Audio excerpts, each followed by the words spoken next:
जय हिंद साथियों, welcome to self study classes with Sumit Jain YouTube channel में आप सभी का स्वागत है।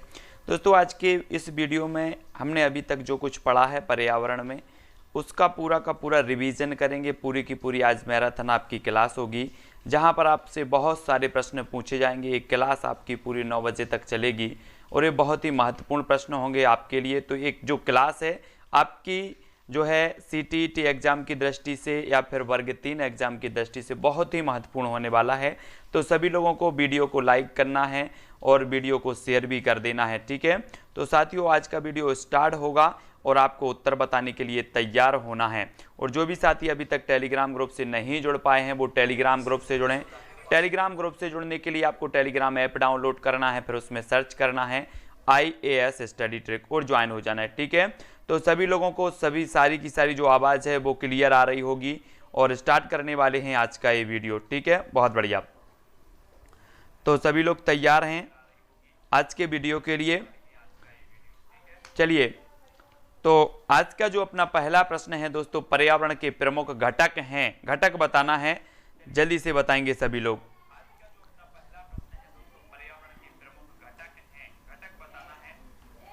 हाँ, तो सभी लोग बताएंगे। कुछ काम था, है ना, कुछ पर्सनल काम था इसलिए थोड़ा सा व्यस्त थे।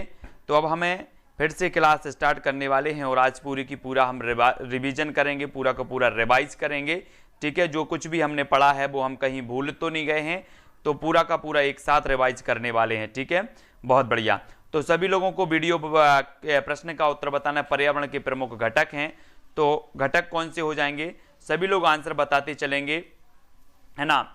4 विकल्प में से एक आंसर सभी लोगों ने बताया है कि मानव निर्मित होते हैं और प्राकृतिक होते हैं, यानी कि जो विकल्प नंबर आपका सी है वो बिल्कुल सही हो जाएगा, दोनों, ठीक है। अगला क्वेश्चन देख लेते हैं। ताप, मृदा, प्रकाश के किस घटक के अंतर्गत आते हैं? जैविक घटक के अंतर्गत, भौतिक घटक के अंतर्गत, मानव निर्मित या इनमें से कोई नहीं। ताप, मृदा, प्रकाश पर्यावरण के किस घटक के अंतर्गत आते हैं? तो सभी लोग फटाक से उत्तर बताएंगे और आपका जो राइट आंसर हो जाएगा वो क्या हो जाएगा? भौतिक घटक के अंतर्गत आते। भौतिक यानी कि जो विकल्प नंबर आपका बी है वो यहाँ पर राइट आंसर हो जाएगा, ठीक है। अब ये जो अपना वीडियो है दोस्तों, इसमें किसी भी एक भी प्रश्न आपका गलत नहीं होना चाहिए क्योंकि हम इससे पहले तो पढ़ चुके हैं, ठीक है। तो अगला क्वेश्चन देख लो।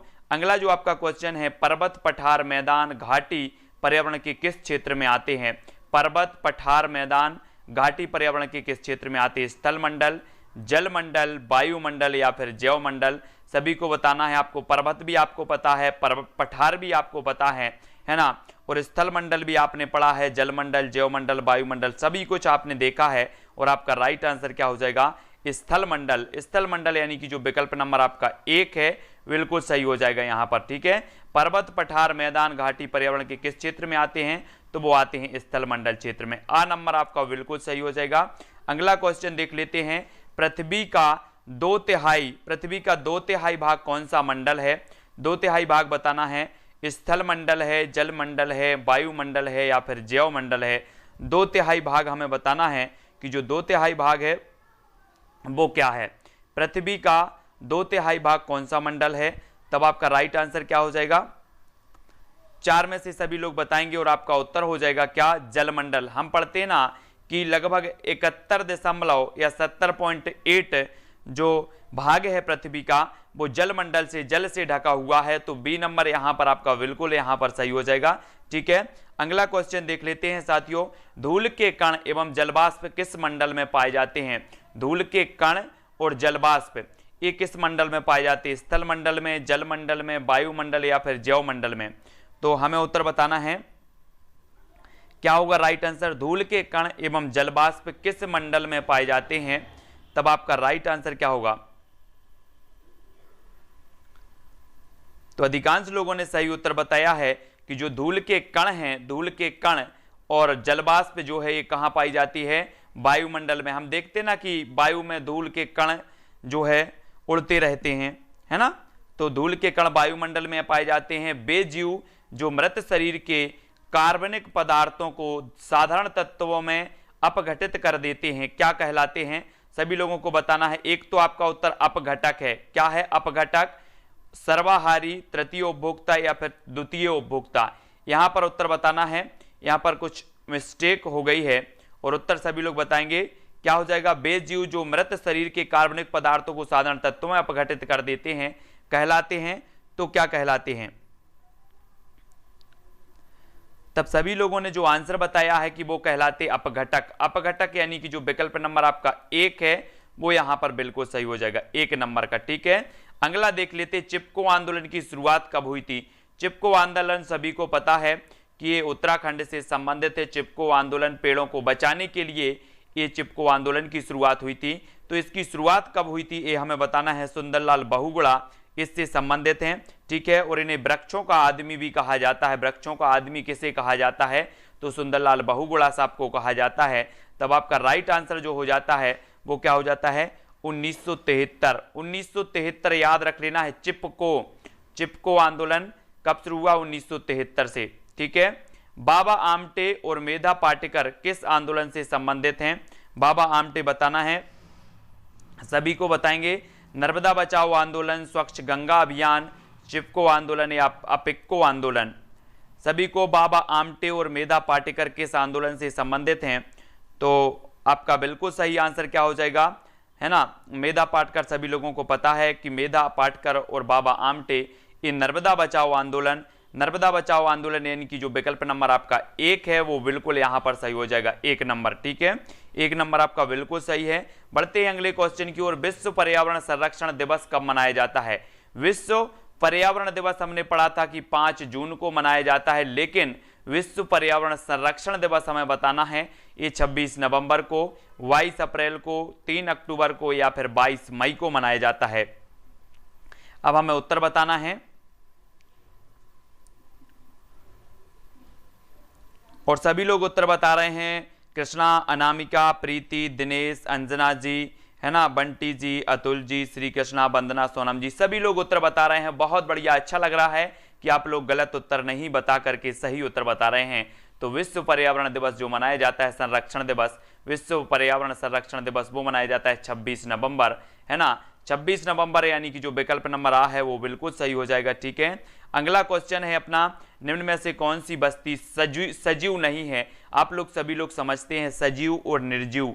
ठीक है, जिनमें जीवन होता है वो सजीव और जिनमें जीवन नहीं होता है वो निर्जीव, है ना। और सजीव नहीं है तो कौन सी नहीं है? आपके सामने 4 विकल्प हैं, घास, वृक्ष, मशरूम या फिर बादल। जल्दी से बताएं कौन सा प्रश्न जो है लॉक कर दिया जाए, कौन सा लॉक कर दिया जाए? तो अधिकांश लोगों ने जो उत्तर बताया है वो क्या बताया है कि बादल को लॉक कर दिया जाए। सर डी नंबर यानी कि आपका डी नंबर बिल्कुल सही है। बादल जो है बिल्कुल राइट आंसर होगा। ठीक है, अगला क्वेश्चन देख लेते हैं। पौधों में गैसों का आदान प्रदान कैसे होता है? पौधों में गैसों का आदान प्रदान हमें बताना है कैसे होता है।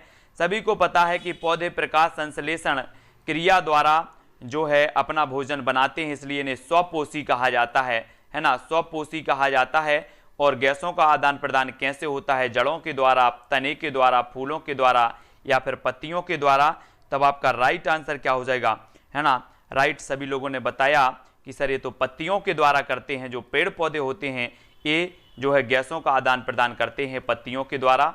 डी नंबर आपका यहाँ पर बिल्कुल सही हो जाएगा। ठीक है, ये रहा अगला प्रश्न आपकी स्क्रीन पर। आपको उत्तर बताना है, 4 विकल्प में से चयन करना है।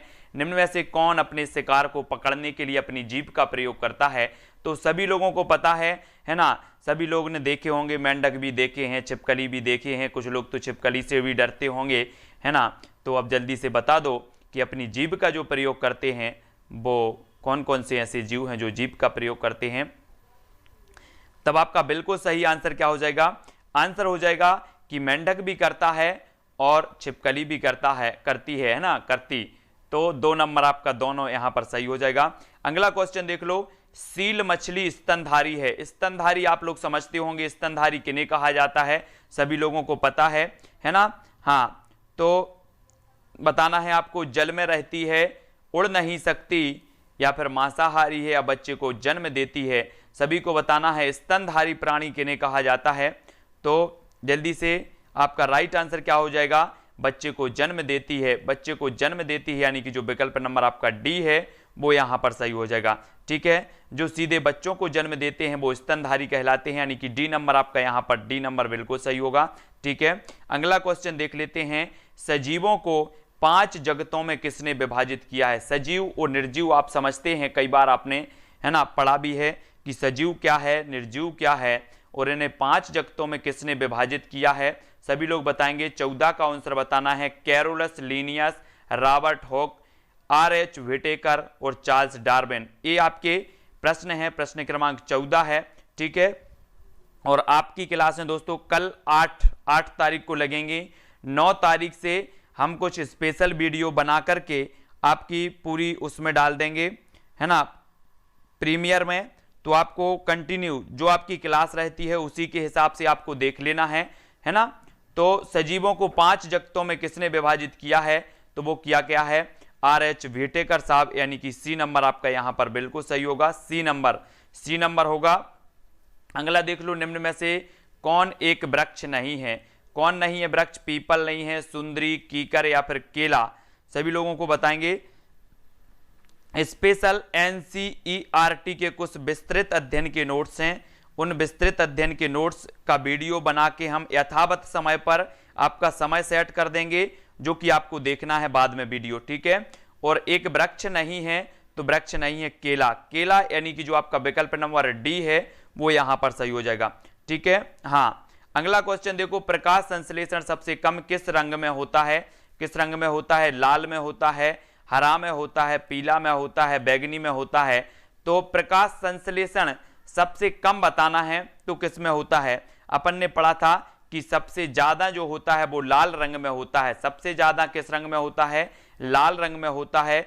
और सबसे कम जो होता है वो कब होता है? सबसे कम कौन से रंग में होता है? तब आपका राइट आंसर क्या हो जाएगा? सबसे कम की जब बात आती है तो वो बैगनी रंग सामने आ जाता है, यानी कि जो ड नंबर है वो बिल्कुल सही हो जाएगा, डी। अब यहां पर कंफ्यूज नहीं होना है, प्रकाश संश्लेषण सबसे कम होता है बैगनी रंग में, सबसे ज्यादा होता है लाल रंग में, ठीक है। अगला क्वेश्चन देख लो। अगला जो अपना क्वेश्चन है, पौधे का प्रजनन अंग है तो क्या है? पौधे का प्रजनन अंग हमें बताना है, क्या हो जाएगा राइट आंसर? तना हो जाएगा, जड़ हो जाएगा, पत्तियां हो जाएगा या फिर फूल होगा। सभी लोग बताएंगे तना, जड़, पत्तियां या फिर फूल। पौधे का प्रजनन अंग कौन सा है? प्रश्न क्रमांक है अपना 17, और 17 का अपना राइट जो आंसर हो जाएगा वो सभी लोगों ने आंसर बता दिया है कि जो पौधे का प्रजनन अंग होता है वो होता है फूल, यानी कि जो विकल्प नंबर आपका डी है वो बिल्कुल सही हो जाएगा, ठीक है। डी नंबर आपका सही है। अगला क्वेश्चन देखो, अगला है, निम्न में से कौन से जीव मनुष्य के घर में रहते हैं? मनुष्य के घर में रहते हैं, अब सभी लोग बता दो। जो लोग छिपकली से डरते हैं, जो लोग चूहा से डरते हैं, जो लोग मकड़ी से डरते हैं, ये सारे के सारे जो जीव हैं, है ना, बिल्कुल सरल सा क्वेश्चन है कि मकड़ी भी रहती है ना, चूहा भी रहता है, छिपकली भी रहती है, यानी कि जो आपका विकल्प नंबर कौन सा हो जाएगा? डी नंबर, सभी वाला हो जाएगा, सभी, ठीक है, सभी आपका बिल्कुल सही होगा, है ना। अगला देख लो। अगला आपका प्रश्न है, निम्न में से कौन उभयचर है? उभयचर आप समझते होंगे, उभयचर जानते हैं कि जो जमीन में भी रहता है और जल में भी रहता है, वो उभयचर कहलाते हैं। तो इनमें से कौन माना जाएगा उभयचर? मगरमच्छ, हाथी, दरिया घोड़ा या फिर व्हेल। तो आंसर क्या हो जाएगा?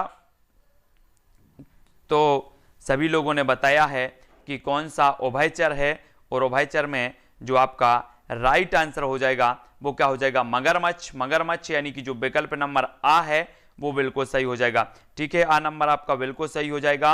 और आज सभी लोग खाना आना खा करके आए हैं कि नहीं आए हैं? पूरी की पूरी 9 बजे तक अपनी क्लास चलेगी, सारे के सारे प्रश्नों को आज कवर करना है। निम्न में से किस पक्षी का घोंसला लालटेन की तरह होता है? दर्जन, कठफोड़वा, कबूतर या फिर वया, किसका होता है? सभी लोग बताएंगे किस पक्षी का घोंसला लालटेन की। आप लोग ज्यादातर देखे होंगे, खजूर देखा होगा आपने, खजूर, गांव में जो खजूर रहता है बहुत ऊंचा सा पेड़ रहता है ना, तो एक खजूर से ज्यादा लटके रहते हैं बया के, बया यानी कि जो विकल्प नंबर है ना डी है वो सही हो जाएगा, उसमें लालटेन टाइप का बना रहता है, और डी नंबर बिल्कुल सही होगा, ठीक है। अगला देख लो, 2,4-D जानते होंगे, जो गांव में रहते होंगे, है ना, जो सोयाबीन में डालते हैं, सोयाबीन या और भी ऐसे उड़द है, इस प्रकार के जो फसलें होती उनमें डाला जाता है, खरपतवार नाशक हो जाता है ये, है ना। तो ये जो 2,4-D का घोल बोलते हैं, 2,4-D का घोल डाल दो, पूरी की पूरी जो खरपतवार है वो नष्ट हो जाएगी, तो ये खरपतवार माना जाएगा, यानी कि जो विकल्प नंबर आपका बी है वो सही हो जाएगा वहां पर, ठीक है। बी नंबर आपका सही है, डी नंबर वाले बिल्कुल कंफ्यूज नहीं होना, एक खरपतवार नाशक होता है 2,4-D, ठीक है, 2,4-D, है ना।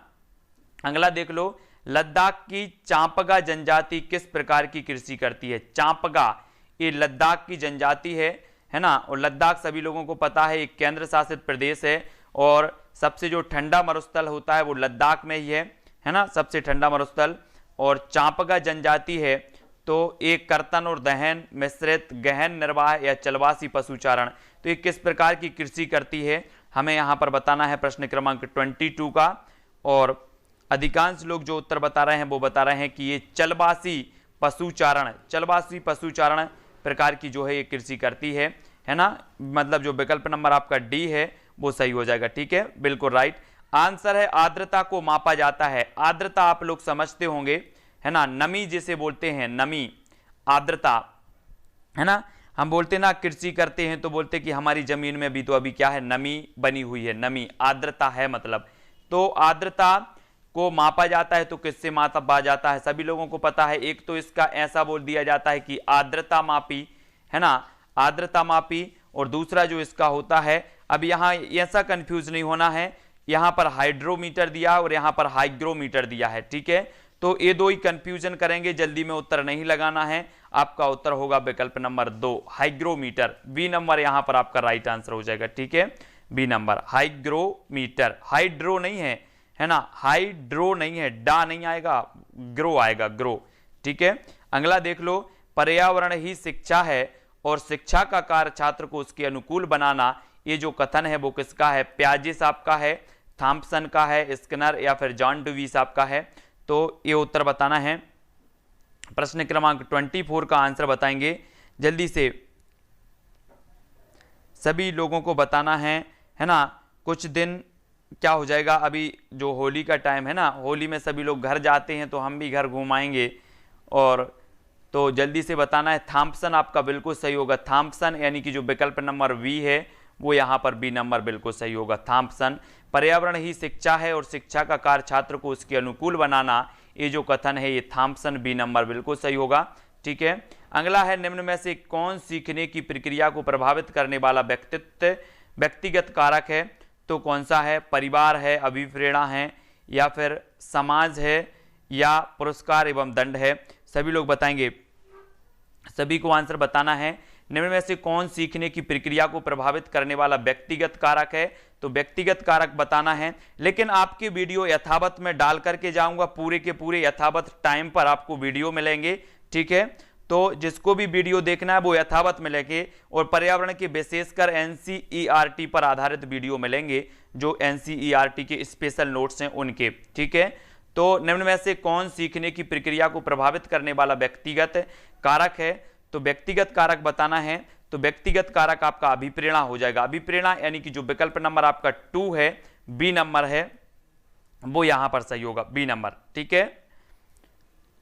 अगला देख लो, एनसीएफ 2005 ने कक्षा 3 से 5 तक के पर्यावरण अध्ययन को कितनी थीमों में बांटा है, ये मोस्ट इंपॉर्टेंट क्वेश्चन है साथियों, ये थीम है या फिर विषय हैं जो आपके सिलेबस में हैं, वर्ग 3 के भी सिलेबस में हमने पढ़ा कि परिवार और मित्र है, आवास है, खेल और कार है, यही थीमें हैं, यही सब्जेक्ट हैं जो 2005 एनसीएफ 2005 ने बांटा है। तो ये कितनी थीमों में बांटा है सभी को पता होनी चाहिए कि ये जो थीम है वो 6 थीम है, 6 यानी कि जो सा नंबर है वो यहाँ पर सही हो जाएगा, ठीक है, सी नंबर आपका बिल्कुल सही होगा। अगला क्वेश्चन देख लो, अगला क्वेश्चन है, एनसीएफ 2005 के अनुसार निम्न में से कौन सी एक पर्यावरण की विषय वस्तु नहीं है, तो विषय वस्तु नहीं है वो थीम बताना है, कौन सी नहीं है, भोजन नहीं है, सौर मंडल, आवास या परिवार और या मित्र। तो हमने अपने सिलेबस में भी पढ़ा है कि सबसे पहले तो परिवार और मित्र दिया है, आवास दिया है, भोजन भी दिया है, लेकिन अपने सिलेबस में क्या नहीं है, ये सौर मंडल नहीं है, सौर मंडल, ठीक है, यानी कि जो विकल्प नंबर आपका क्या हो जाएगा, सभी लोगों ने बताया, और उत्तर हो जाएगा सौर मंडल। सौर मंडल यानी कि जो सा नंबर है आपका, सी नंबर है, वो बिल्कुल सही हो जाएगा, सा नंबर। अगला क्वेश्चन देख लेते हैं, निम्न में से कौन सी विधि शिक्षार्थियों में रटने की प्रवृत्ति को बढ़ावा देती है? रटने की प्रवृत्ति को बढ़ावा देती है तो कौन सी विधि देती है? अधिन्यास विधि, आगमन विधि, निगमन विधि या फिर खोज विधि? तो कौन सी विधि देती है रटने की प्रक्रिया को महत्व देती है या प्रवृत्ति को बढ़ावा देती है? तब आपका राइट आंसर क्या हो जाएगा साथियों?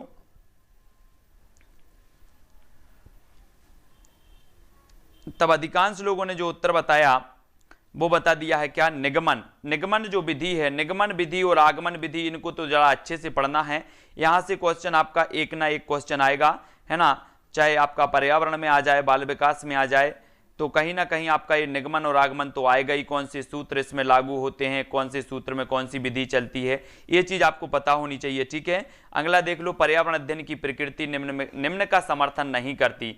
तो किसका समर्थन नहीं करती? जो पर्यावरण की अध्ययन की प्रकृति है वो किसका नहीं करती? बच्चे कम गलतियां करें, है ना, करके सीखने का अवसर मिले, बच्चे बहुत से प्रश्न पूछें या खोज करने के पर्याप्त अवसर मिले, तब सभी लोग बताएंगे क्या होगा राइट आंसर? पर्यावरण अध्ययन की प्रकृति किसका समर्थन नहीं करती, हमें बताना है।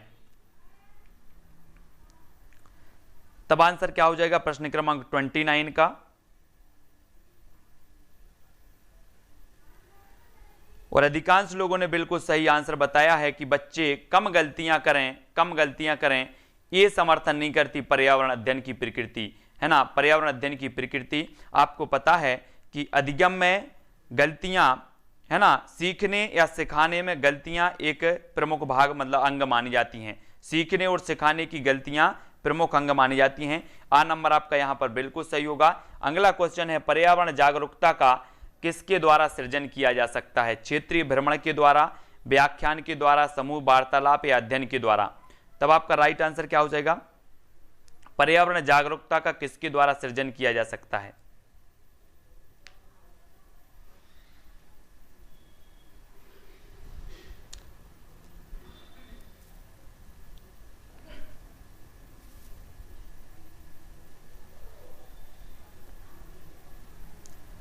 तब आपका बिल्कुल सही आंसर क्या हो जाएगा? क्षेत्रीय भ्रमण।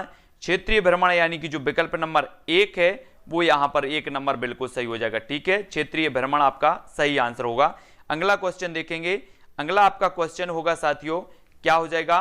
मध्य प्रदेश में इसरो की मास्टर नियंत्रण इकाई कहां स्थित है? मध्य प्रदेश इसरो के बारे में अंतरिक्ष से संबंधित जो वीडियो है वो आपको देखना है। अंतरिक्ष से संबंधित मैंने लगभग 81 वीडियो का 81 प्रश्नों का वीडियो एक प्रेषित किया है, आप प्लेलिस्ट में जाकर के देखें। अंतरिक्ष विज्ञान जो आपका एक टॉपिक है पर्यावरण में, अंतरिक्ष विज्ञान, मैंने 1 लाइनर प्रश्न दिए हैं आपको 81 प्रश्न दिए हैं और वो जरूर देखेंगे।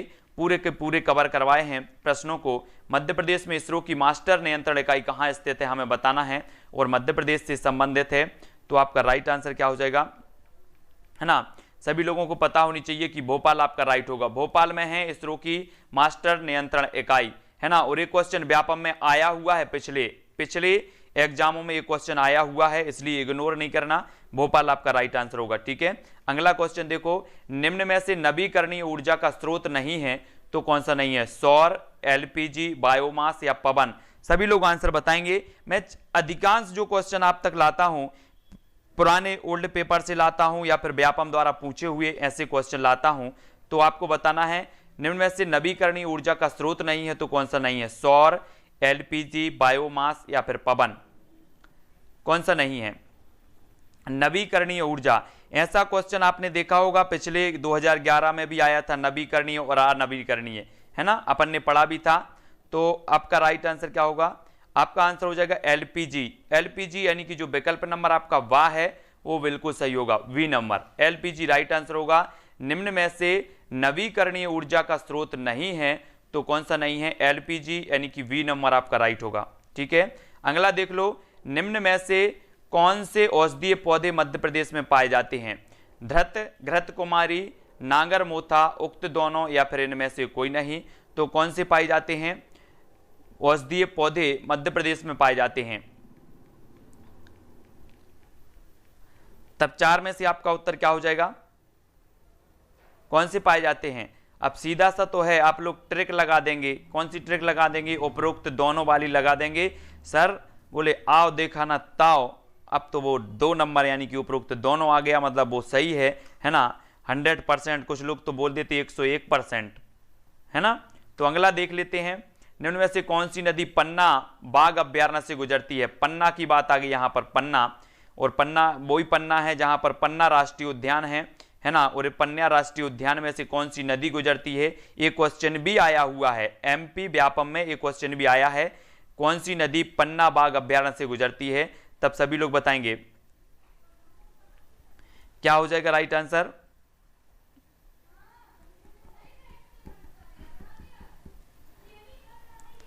तो आपका बिल्कुल सही हो जाएगा कैन नदी, यानी कि जो विकल्प नंबर 1 है वो आपका बिल्कुल सही हो जाएगा। ठीक है, कैन नदी पन्ना बाघ अभ्यारण्य से गुजरती है, आ नंबर इसका सही हो जाएगा, आ नंबर बिल्कुल राइट होगा। ठीक है, अगला क्वेश्चन देख लेते हैं, निम्न में से कौन सा टूर्नामेंट टेनिस से संबंधित है। टेनिस से संबंधित बताना है, आई लीग है, डेविस कप है, संतोष ट्रॉफी है, या फिर डूरंड कप है। तो टेनिस खेलते होंगे कुछ लोग तो, है ना। तो जल्दी से बताना है कौन सा टूर्नामेंट टेनिस से संबंधित है।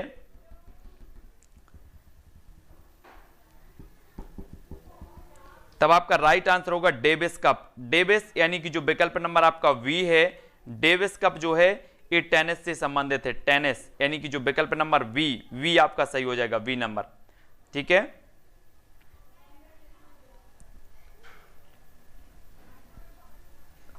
अगला क्वेश्चन देख लेते हैं। अगला आपका जो क्वेश्चन है, निम्न में से कौन सा परजीवी मलेरिया का कारण बनता है। कौन सा बनता है, ट्राइपेनोसोमा, प्लाज्मोडियम, एंटमोबा, जिंगबेलिस, या इनमें से कोई नहीं। प्रश्न क्रमांक 6 का आंसर सभी लोग बताएंगे क्या हो जाएगा राइट आंसर।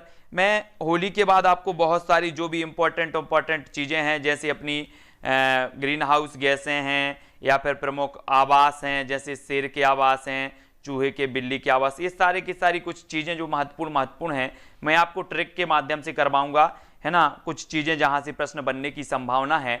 और कौन सा परजीवी मलेरिया का कारण बनता है, तो प्लाज्मोडियम यानी कि जो विकल्प नंबर वी है वो यहां पर वी नंबर सही हो जाएगा। ठीक है, प्लाज्मोडियम आपका वी नंबर सही होगा, बा नंबर।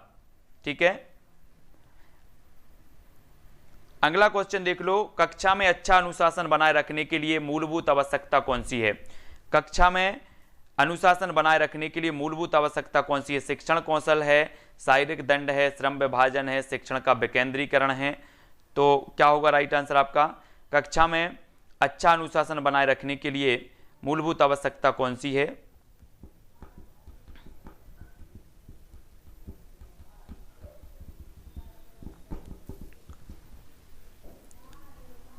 तो आंसर आपका राइट होगा शिक्षण कौशल। शिक्षण कौशल यानी कि जो विकल्प नंबर आपका ए है वो ए नंबर बिल्कुल सही हो जाएगा। ठीक है, ए नंबर राइट होगा। अगला क्वेश्चन, विश्व जल दिवस कब मनाया जाता है। विश्व जल दिवस बताना है। देखो मेरे जितने भी साथी हैं, अपन को कॉन्फिडेंस रखना है, लेकिन ओवर कॉन्फिडेंस नहीं रखना है। ठीक है, ओवर कॉन्फिडेंस वाले लोग गलत करके आते हैं, है ना। ओवर कॉन्फिडेंस में हो जाता है कि नहीं, वो तो 101 वाले जितने भी होते हैं ना, 101 वाले वो ओवर कॉन्फिडेंस वाले होते हैं, और 101 वाले गलत करके आ जाते हैं। पता भी होता है ना, पता भी होता है, उसके बाद गलत करके आते हैं, इसलिए ओवर कॉन्फिडेंस नहीं रखना है, वही अपनी सरल विधि से हल करना है। विश्व जल दिवस मनाया जाता है तो वो मनाया जाता है 22 मार्च को। ठीक है, 22 मार्च और 22 अप्रैल को पृथ्वी दिवस, और 22 मई को कौन सा माना जाता है, जैव विविधता दिवस। तो ये सारे के सारे दिवस हैं 22 वाले। ठीक है, वो सभी हो जाएंगे प्रश्न क्रमांक 8 का 22 मार्च, बी नंबर। अगला क्वेश्चन देखो, विश्व मृदा दिवस कब मनाया जाता है। 5 जून को, 5 दिसंबर को, 11 जुलाई को, इनमें से कोई नहीं। विश्व मृदा दिवस कब मनाया जाता है।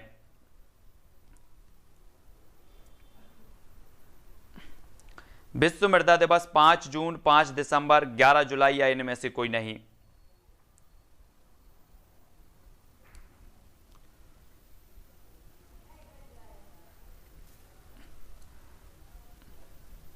तो मृदा दिवस बताना है अपन को। मृदा दिवस आपका राइट आंसर क्या हो जाएगा, 5 दिसंबर, है ना। अपन को ये सारी की सारी एक क्वेश्चन आपका दिवस से पूछ लिया जाएगा, एक दिवस से आएगा जरूर। तो 5 दिसंबर आपका बिल्कुल सही होगा। 5 जून सभी को पता ही है। 11 जुलाई को जनसंख्या दिवस पता ही है सभी लोगों को, ठीक है।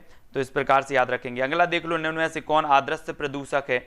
अब ये दृश्य प्रदूषक, जो प्रदूषक आते हैं ना, प्रदूषक आपको बताएंगे हम कि प्रदूषक जो होते हैं एक अदृश्य होते हैं और एक दृश्य होते हैं, है ना। ये दो प्रकार के होते हैं, तो कुछ दिखते हैं और कुछ नहीं दिखते हैं। तो कचरा, धूम्र, बैक्टीरिया या फिर गैस। तो अदृश्य जो प्रदूषक में आता है वो आता है बैक्टीरिया। बैक्टीरिया यानी कि जो विकल्प नंबर डी है वो यहाँ पर सही हो जाएगा, ठीक है।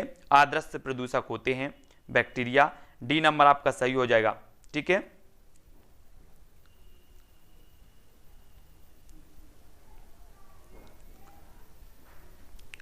अगला क्वेश्चन देख लो, निम्न में से कौन सा तरल प्रदूषक है। तरल प्रदूषक बताना है। ठोस प्रदूषक भी रहते हैं, तरल प्रदूषक भी रहते हैं।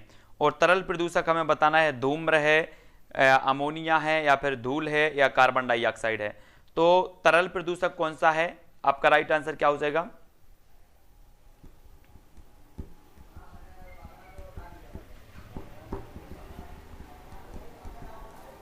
तब आपका बिल्कुल सही आंसर होगा अमोनिया। अमोनिया यानी कि जो आपका विकल्प नंबर वी है, वी नंबर, वो सही हो जाएगा। ये क्या होता है, तरल प्रदूषक होता है। अब आपको प्रदूषक भी पढ़ना है, तरल भी पढ़ना है और ठोस भी पढ़ना है, ठीक है। अगला देख लो, रेडियोधर्मी प्रदूषण मापने की इकाई क्या है। एक रेडियोधर्मिता से संबंधित भी आया था एक क्वेश्चन आपका। तो रेडियोधर्मी प्रदूषण मापने की जो इकाई है वो कौन सी है। रोंटजन है, डॉप्सन है, डेसिबल है या इनमें से कोई नहीं है। प्रश्न क्रमांक 12 का उत्तर आएगा। पर्यावरण का प्रश्न आपका बिल्कुल सरल आने वाला है, पर्यावरण का प्रश्न पत्र, लेकिन आपको घुमाया जाएगा और आप गलत करके आएंगे जानबूझ के। आपको पता भी होगा क्वेश्चन, उसके बाद भी गलत करके आएंगे। पर्यावरण का आप देख लेना, प्रश्न पत्र जो आएगा बिल्कुल सरल आएगा। आपको लगेगा कि ये तो बिल्कुल सरल है, लेकिन आप गलत करके वो ही आओगे, है ना। तो आपका जो 12 का उत्तर होगा वो होगा रोंटजन। रोंटजन यानी कि जो विकल्प नंबर ए है वो बिल्कुल सही हो जाएगा, ए नंबर का, ठीक है। रेडियोधर्मी प्रदूषण मापने की जो इकाई है वो है रोंटजन, यानी कि ए नंबर बिल्कुल सही है। ओजोन की डॉप्सन है ना, और ध्वनि की डेसिबल है, ये याद रखना है, ठीक है। तो अगला क्वेश्चन देख लेते हैं, किस वृक्ष को पारिस्थितिकी आतंकवादी कहा जाता है। अब ये तो सभी लोगों को पता है ना, कि किस वृक्ष को कहा जाता है, किस वृक्ष को पारिस्थितिकी आतंकवादी कहा जाता है। साल को कहा जाता है, सफेदा को कहा जाता है, सागौन को कहा जाता है, इनमें से कोई नहीं। क्या होगा आपका राइट आंसर। किस वृक्ष को, देखो अभी अपन को क्या पढ़ना है, विटामिन पढ़ना है और विटामिन की कमी से होने वाले रोग पढ़ना है ना, और विटामिनों के रासायनिक नाम पढ़ना है। ये सारे के सारे मैं आपको ट्रिक से बताऊंगा कि ये क्वेश्चन यहां से आपके क्वेश्चन बनेंगे ही, है ना। तो ये सारी की सारी चीजें आपको पढ़नी है। सफेदा यानी कि जो बी नंबर है आपका बिल्कुल सही हो जाएगा। सफेदा यानी कि यूकेलिप्टस का जो पेड़ होता है ना, वो बी नंबर यहां पर सही हो जाएगा, बी नंबर, ठीक है। हाँ, यूकेलिप्टस। अगला देखो, कौन से देश सबसे अधिक अम्ल वर्षा से प्रभावित हैं। अम्ल वर्षा से प्रभावित बताना है कौन से देश हैं, है ना। और ये अम्ल वर्षा जो वाला प्रश्न बनता है कि अम्ल वर्षा किस किस गैसों के मिश्रण के कारण होती है ना। ये क्वेश्चन तो कई बार आया है, इसको तो बहुत अच्छे से पढ़ लेना, ठीक है। और कौन से देश सबसे अधिक अम्ल वर्षा से प्रभावित हैं। अमेरिका, रूस, नॉर्वे, स्वीडन, चीन, भारत। एक करंट का क्वेश्चन है कि अम्ल वर्षा के कारण जो है अपना जो ताजमहल है ना, ताजमहल का क्षय होने लगा था, क्षय, और इसके निर्माण पर भी रोक लगी थी, निर्माण पर रोक लगी थी ताजमहल के। और ताजमहल के निर्माण पर अभी जो है हाल ही में करंट का क्वेश्चन है कि उसकी जो सुप्रीम कोर्ट ने रोक है वो हटा दी है, रोक हटा दी है। तो आपका 14 का उत्तर जो हो जाएगा वो हो जाएगा नॉर्वे एवं स्वीडन, है ना। नॉर्वे यानी स्वीडन, आपका बी नंबर बिल्कुल सही हो जाएगा, बी नंबर। और 2019 के मैंने जितने भी आपके पर्यावरण के करंट के क्वेश्चन थे मैंने एक वीडियो में आपको दिए हैं, तो वो वीडियो भी आप लोग देख लेना। अगला क्वेश्चन देख लेते हैं, अम्ल वर्षा सबसे पहले किस देश में हुई थी। अम्ल वर्षा बताना, नॉर्वे में, स्वीडन में, भारत या इनमें से कोई नहीं। तो सबसे पहले कहां पर हुई थी। 2019 के कुछ करंट के क्वेश्चन मैंने पहले वीडियो में डाले हैं, वो जरूर देख लेना। लगभग 100 से ऊपर वीडियो, तो 105 से ऊपर वीडियो तो आपके पर्यावरण के हो चुके हैं। जो महत्वपूर्ण चीजें हैं वो मैंने सारी की सारी करवाई हैं। अम्ल वर्षा सबसे पहले किस देश में हुई थी, तो जल्दी बताना है। तो आपका राइट आंसर क्या हो जाएगा, आंसर होगा बी, बी यानी कि स्वीडन में हुई थी, ठीक है। स्वीडन और जो नॉर्वे हैं ये दोनों देश प्रभावित हैं, लेकिन सबसे पहले हुई थी स्वीडन, यानी कि बी नंबर यहाँ पर सही होगा। बी नंबर यहाँ पर, बी नंबर राइट होगा। पढ़ के फिर भी गलती नहीं करना है। बी नंबर, स्वीडन में हुई थी सबसे पहले अम्ल वर्षा, तो बी नंबर यहाँ पर राइट होगा। अगला क्वेश्चन देख लेते हैं, अम्लीय वर्षा के कारण जिम्मेदार प्रमुख गैसें कौन सी हैं? अम्लीय वर्षा के लिए बताना है तो हाँ, नाइट्रोजन ऑक्साइड है, सल्फर डाइऑक्साइड है, दोनों हैं या इनमें से कोई नहीं है। तो ये क्वेश्चन आपका कई बार पूछा जाता है ना। तो अम्लीय वर्षा के कारण जो जिम्मेदार गैसें हैं वो कौन सी गैसें हैं, या किन गैसों के कारण अम्लीय वर्षा होती है? इस प्रकार से आपसे कई प्रकार से घुमाकर भी क्वेश्चन पूछा जाता है ना। क्वेश्चन व्यापम का जो लेवल है वो क्या है, क्वेश्चन का बहुत बड़ा कर देता है। क्वेश्चन इतना ही पूछा जाता है। एक सीधा सा क्वेश्चन होता है कि संज्ञानात्मक विकास का सिद्धांत किसने दिया है, लेकिन वो इतना बड़ा बना देता है 3 लाइनों का। समझते समझते लास्ट में स्टूडेंट आ जाता कि ये तो समझ में ही नहीं आया कि बोल क्या रहा है और पूछ क्या रहा है ना। तो बड़ा बना देता है पूरा का पूरा क्वेश्चन और फिर आपसे पूछता है। तो इस प्रकार से अच्छे से समझना है ना। स्टोन कैंसर का प्रमुख कारण क्या है? स्टोन कैंसर बताना है आपको। आपने पढ़ा होगा कि पराबैंगनी जो किरणें होती हैं, सूर्य से पराबैंगनी किरणें आती हैं, उनके कारण जो होता है वो त्वचा का कैंसर होता है। ठीक है, आपको बताना है स्टोन कैंसर का प्रमुख कारण हो जाता है वो क्या होता है, तो जल्दी से बताएं।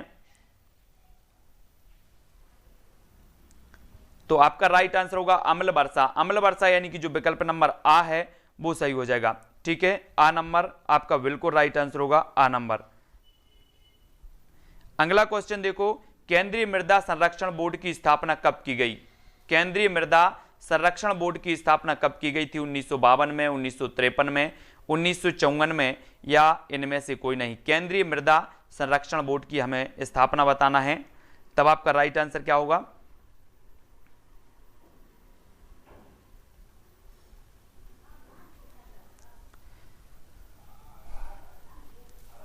आपका बिल्कुल सही आंसर होगा 1953। 1953 यानी कि जो आपका विकल्प नंबर वी है साथियों, वी नंबर यहां पर आपका सही हो जाएगा। मृदा संरक्षण बोर्ड की स्थापना की गई 1953 में। ठीक है, वी नंबर, वी नंबर आपका सही है। अगला देखो, निम्न में से कौन सा रोग मच्छर के काटने से होता है?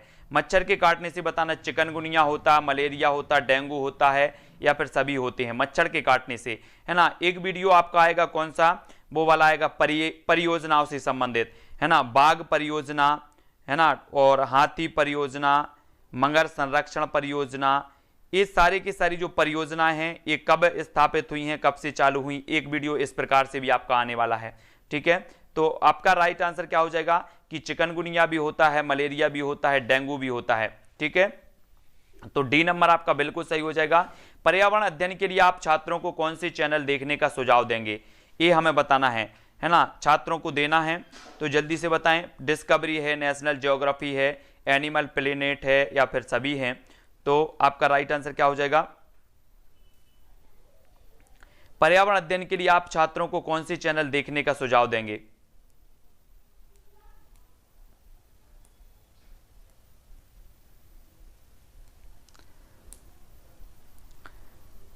तब आपका बिल्कुल सही आंसर क्या हो जाएगा? ए सभी, यानी कि डिस्कवरी भी, नेशनल ज्योग्राफी, एनिमल प्लेनेट भी, है ना। तो ये आपका ए सभी वाला सही हो जाएगा, ए सभी, डी नंबर आपका सही हो जाएगा। और अगला क्वेश्चन देखो, पर्यावरण अध्ययन की कक्षा में एक शिक्षक चित्र, मानचित्र, ग्राफ, मॉडल आदि का प्रयोग करता है, एक खालिस्तान शिक्षण सामग्री है, श्यामपट है, दृश्य है, श्रव्य दृश्य है, या क्रियात्मक है, कैसी है? सभी लोगों को बताना है। पीडीएफ मिलती है अपने टेलीग्राम ग्रुप में, जो टेलीग्राम ग्रुप है उसमें, टेलीग्राम ग्रुप में सभी लोग जुड़ जाना। टेलीग्राम ग्रुप से जुड़ने के लिए आपको टेलीग्राम ऐप डाउनलोड करना है, उसमें सर्च करना है IAS स्टडी ट्रिक। ठीक है, पर्यावरण अध्ययन की कक्षा में एक शिक्षक चित्र, मानचित्र, ग्राफ, मॉडल आदि का प्रयोग करता है, एक खालिस्तान शिक्षण सामग्री है। तो ये दृश्य, दृश्य यानी कि जो विकल्प नंबर वी है वो बी नंबर आपका सही हो जाएगा। ठीक है, आप लोग जब बीएड या डीएड करते होंगे तो मॉडल बना के ले जाते होंगे, एक ब्लैक बोर्ड खरीद लिया होगा, ब्लैक बोर्ड ले जाते होंगे, है ना, और उसमें बच्चों को पढ़ाते होंगे। तो खालिस्तान के अलावा निम्नलिखित पर्यावरण अध्ययन पढ़ाने की विधियां हैं। तो पर्यावरण अध्ययन पढ़ाने की विधियां कौन कौन सी हैं? खालिस्तान के अलावा बताना है, खालिस्तान के अलावा कौन सी है? तो कौन सी हैं? समस्या समाधान, व्याख्यानों द्वारा स्पष्ट करने, सहयोगात्मक अधिगम, या फिर निर्देशित खोज। तो खालिस्तान के अलावा कौन कौन सी हैं? एक ऐसी है जो नहीं है, बाकी सभी हैं। तो कंफ्यूज नहीं होना इस प्रकार के क्वेश्चनों में। आपका राइट आंसर क्या हो जाएगा?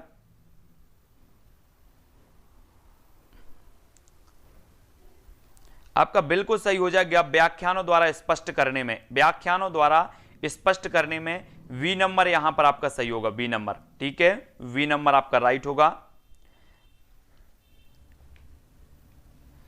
अगला क्वेश्चन देखो, निम्न में से कौन सी परिघटना कक्षा में प्रदर्शित नहीं की जा सकती? तो कौन सी नहीं की जाती? कोहरा का निर्माण, बर्फ निर्माण, बर्फ से तरल निर्माण, बाष्प बिंदु निर्माण। तो 23 का आंसर हमें बताना है। निम्न में से कौन सी परिघटना कक्षा में प्रदर्शित नहीं की जा सकती? तो आपका राइट आंसर क्या होगा?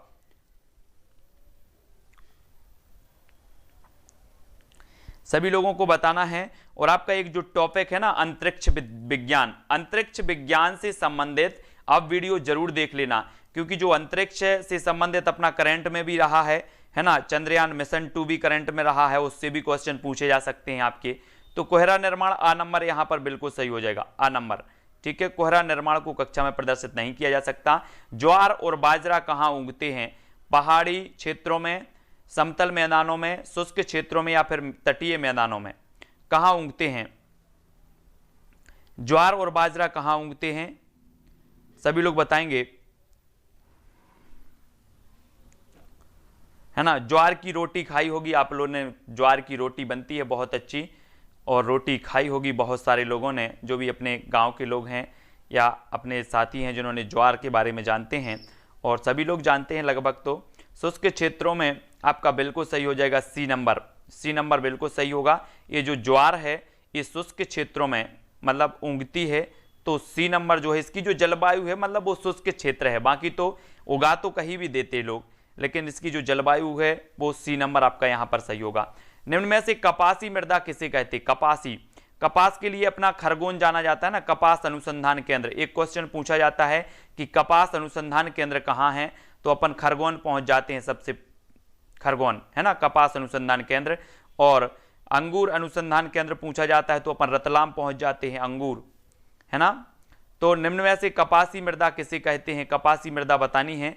तो आपका जो राइट आंसर हो जाएगा वो हो जाएगा काली, काली मिट्टी जो होती है ना, काली मिट्टी, काली मिट्टी यानी कि जो विकल्प नंबर सा है वो सही हो जाएगा। कपासी मृदा किसे कहते हैं? तो काली मिट्टी को कहते हैं। सी नंबर आपका यहां पर सही होगा। अगला देख लो, प्राथमिक स्तर पर पर्यावरण अध्ययन के लिए कौन सी विधि प्रभावशाली है? तो प्राथमिक स्तर पर बताना है कौन सी विधि, योजना विधि, कहानी विधि, व्याख्यान विधि, या इनमें से कोई नहीं। कौन सी विधि प्रभावशाली मानी जाएगी? प्रभावशाली बताना है आपको।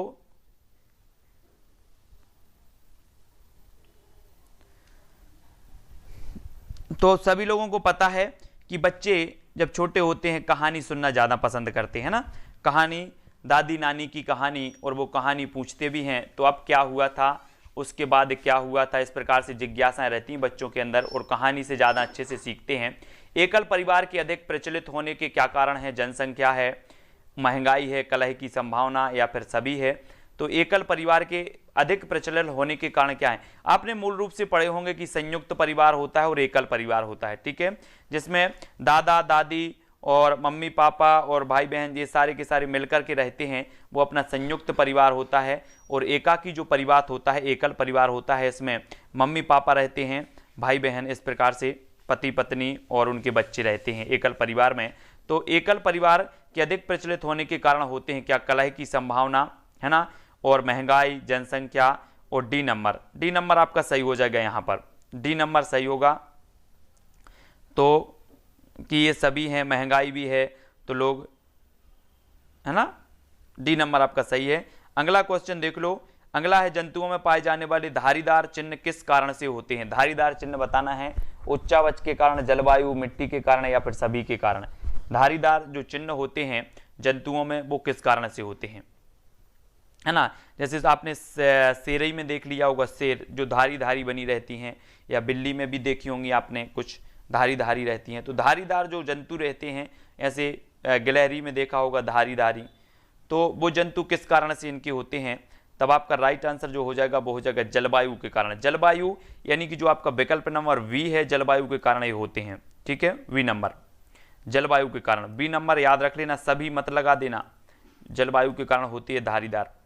अगला क्वेश्चन देखो, जीवों के व्यवहार का अध्ययन किया जाता है, जीवों के व्यवहार का, इटियोलॉजी में, नियोलॉजी में, एथोलॉजी में या फिर डेमोलॉजी में। ये पूरे के पूरे पढ़ना है, ये जो है क्या पढ़ना है, ये पूरे के पूरे पढ़ना है। जीवों के व्यवहार का अध्ययन, है ना, मत्स्य का अध्ययन कहाँ किया जाता है, या फिर किस मतलब वो शास्त्र रहते हैं इस प्रकार से अलग अलग, ये सभी पढ़ना है आपको पूरे के पूरे। तो आपका यहाँ पर राइट आंसर होगा इथोलॉजी। इथोलॉजी यानी कि जो विकल्प नंबर आपका सी है, सा है, वो सही हो जाएगा सी नंबर का, ठीक है, इथोलॉजी में किया जाता है। अगला क्वेश्चन देख लो, मिड डे मील की शुरुआत कब हुई, 2001 में, 1995 में, 1996 या फिर 2006 में। मिड डे मील की बताना है, मिड डे मील की जो शुरुआत है वो कब हुई। तब आपका राइट आंसर क्या हो जाएगा 1995। 1995 यानी कि जो विकल्प नंबर आपका वी है वो यहां पर सही हो जाएगा। मिड डे मील की शुरुआत हुई है 1995 में, ठीक है, बी नंबर। अगला देख लो, अगला है निम्न में से कौन सा कार्बोहाइड्रेट, कार्बोहाइड्रेट्स का स्रोत नहीं है, ब्रेड, आलू, दूध या फिर पनीर। तो प्रश्न क्रमांक 5 का उत्तर बताना है। देखो आपको ऐसे भी याद रख लेना है, विटामिन ए के स्रोत कौन से हैं, विटामिन बी के स्रोत कौन से हैं, सी के स्रोत कौन से हैं, ये स्रोत भी आपको पता होनी चाहिए, यहां से भी आपके पूछे जाएंगे, ठीक है। तो विटामिन के स्रोत कौन कौन से हैं, ऐसे क्वेश्चन भी आएंगे। तब आपका पनीर जो है, पनीर यानी कि जो विकल्प नंबर आपका डी है वो यहां पर सही हो जाएगा, ठीक है। कार्बोहाइड्रेट का स्रोत नहीं है तो वो पनीर नहीं है, डी नंबर। अगला क्वेश्चन देखो, अगला जो आपका क्वेश्चन है, इनमें से कौन सा विटामिन बी का स्रोत है, तो कौन सा है, गाजर है, आलू है, टमाटर है या फिर दूध है। तो विटामिन बी का स्रोत हमें बताना है, कौन सा हो जाएगा विटामिन बी का।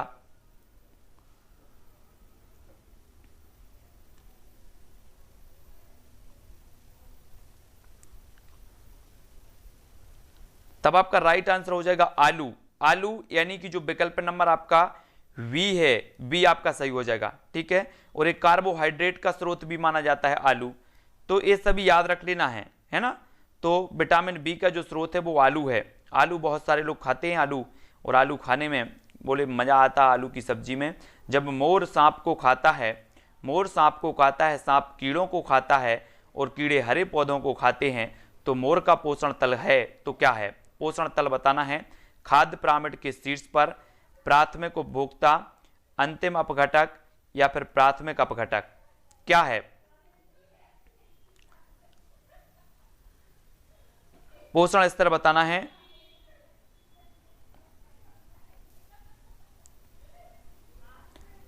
तब आपका बिल्कुल सही आंसर क्या हो जाएगा, खाद्य पिरामिड के शीर्ष पर, खाद्य पिरामिड के शीर्ष पर यानी कि जो आ नंबर है वो सही हो जाएगा, आ नंबर, ठीक है, खाद्य पिरामिड के शीर्ष पर।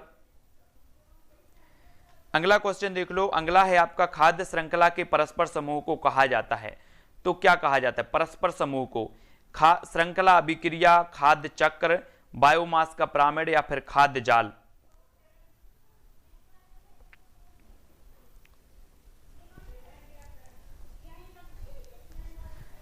खाद्य श्रृंखला के परस्पर समूह को क्या कहा जाता है। तब आपका जो राइट आंसर हो जाएगा खाद्य जाल। खाद्य जाल यानी कि जो विकल्प नंबर आपका डी है, डी वाला, वो यहां पर सही हो जाएगा, खाद्य जाल कहा जाता है, ठीक है, परस्पर समूह को कहा जाता है खाद्य जाल। और अगला क्वेश्चन है आपका 11 फरवरी 2020 को राष्ट्रीय जल सम्मेलन कहां पर आयोजित किया गया, है ना। राजेंद्र प्रसाद राजेंद्र जी को, राजेंद्र सिंह जी को क्या कहा जाता है, जल पुरुष के नाम से जाना जाता है। इन्होंने इसकी अध्यक्षता की थी, मैंने बताया भी था। और 11 फरवरी 2020 को जो राष्ट्रीय जल सम्मेलन आयोजित किया गया वो कहां पर किया गया। आपके प्रश्न है रीवा, इंदौर, भोपाल या फिर मुंबई में। तो बिल्कुल राइट आंसर आपका हो जाएगा का भोपाल। भोपाल यानी कि जो विकल्प नंबर सा है वो सही हो जाएगा, ठीक है। भोपाल में 11 फरवरी 2020 को राष्ट्रीय जल सम्मेलन आयोजित किया गया, है ना। तो जो सी नंबर है वो आपका राइट आंसर है। अगला क्वेश्चन देख लो, 2006 में जलाभिषेक अभियान प्रारंभ किया गया था। तो उत्तर प्रदेश, मध्य प्रदेश, केरल या फिर दिल्ली से, कहां से किया गया था जल अभिषेक अभियान। जलाभिषेक अभियान बताना है, ये कहां से किया गया था? प्रश्न क्रमांक 10 का उत्तर बताएंगे।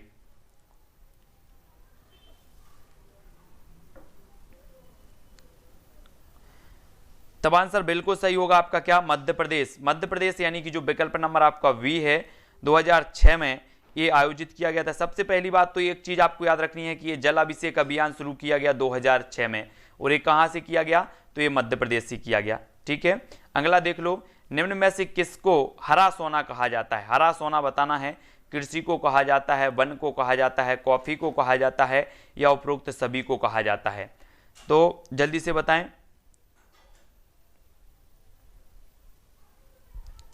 सभी लोगों को बताना है किसको।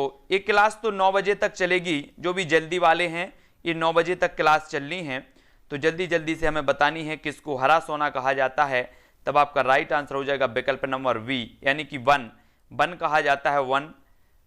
तो बी नंबर आपका यहां पर सही हो जाएगा। ठीक है, बी नंबर। अगला क्वेश्चन देख लो, वन महोत्सव किससे संबंधित है? पेड़ काटने से संबंधित है, पेड़ लगाने से संबंधित है, फसलों में वृद्धि, पौधों का संरक्षण एवं संवर्धन, है ना। जब पढ़ाई करते हैं तो ना तो उसमें जल्दबाजी और ना ही किसी प्रकार की हड़बड़ाहट होनी चाहिए। जो भी बैठते हैं पढ़ाई करने वो आराम से बैठें, है ना। तो वन महोत्सव किससे संबंधित है? वो पेड़ लगाने से संबंधित है। ठीक है, बा नंबर आपका यहां पर सही हो जाएगा, बी नंबर। कुछ लोग कंफ्यूजन थे कि सर पौधों का संरक्षण संवर्धन, ये नहीं है, पेड़ लगाने से संबंधित। बी नंबर आपका यहां पर सही हो जाएगा। ठीक है, पेड़ लगाने से संबंधित हैं। अगला क्वेश्चन देख ले। अगला क्वेश्चन है, सोपान कृषि कहां की जाती है? सोपान कृषि बताना है। शुष्क क्षेत्रों में की जाती है, पहाड़ी की चोटी पर की जाती है, पहाड़ों की ढलान पर, या नदियों के किनारे? तो कहां पर की जाती है शुष्क कृषि? कहां की जाती है? प्रश्न क्रमांक 3 का उत्तर।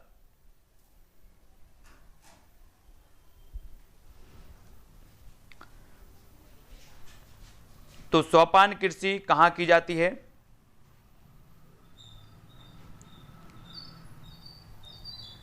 तब आपका बिल्कुल सही आंसर क्या हो जाएगा? पहाड़ों के ढलान। पहाड़ों के ढलान पर, यानी कि जो सा नंबर है वो सही हो जाएगा, सा नंबर। ठीक है, पहाड़ों की ढलान पर की जाती है शुष्क कृषि। अगला क्वेश्चन देख लो। अगला जो आपका क्वेश्चन है, पर्यावरण की मूलभूत संकल्पना नहीं है तो क्या नहीं है? मूलभूत संकल्पना बताना है। अनुकूलन, जनसंख्या वृद्धि, परिवर्तनशीलता, या पार्थिव एकता?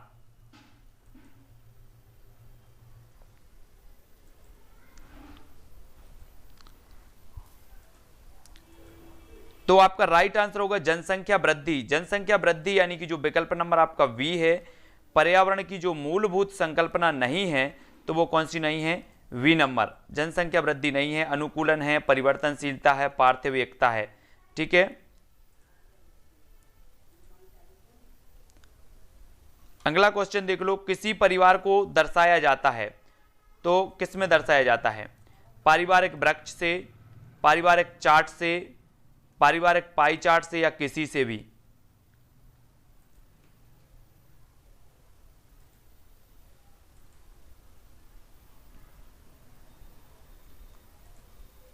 तो किसी परिवार को दर्शाया जाता है तो कैसे दर्शाया जाता है? तब आपका पारिवारिक वृक्ष। पारिवारिक वृक्ष यानी कि जो विकल्प नंबर आपका ए है, ए नंबर आपका सही हो जाएगा। ठीक है, ए नंबर आपका सही है, पारिवारिक वृक्ष आपका बिल्कुल राइट आंसर होगा। अगला क्वेश्चन देख लो। कली का प्रमुख भाग छोटी पत्ती की भांति दिखाई देता है, वह कहलाता है, क्या कहलाता है? स्त्री केसर, अंडाशय, वाह दल, या फिर बीजांड? कली का प्रमुख भाग छोटी पत्ती की भांति दिखाई देता है, वह क्या कहलाता है?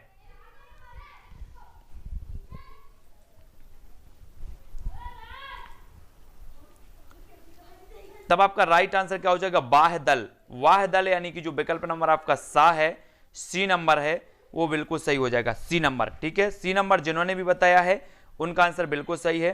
अगले क्वेश्चन की ओर बढ़ते हैं। अगला जो आपका क्वेश्चन है वो क्या है? चावल और गेहूं से प्राप्त स्टार्च का बहुलक है तो क्या है? वसा अम्ल है, प्रोटीन है, ग्लाइकोजन है, या फिर शर्करा है?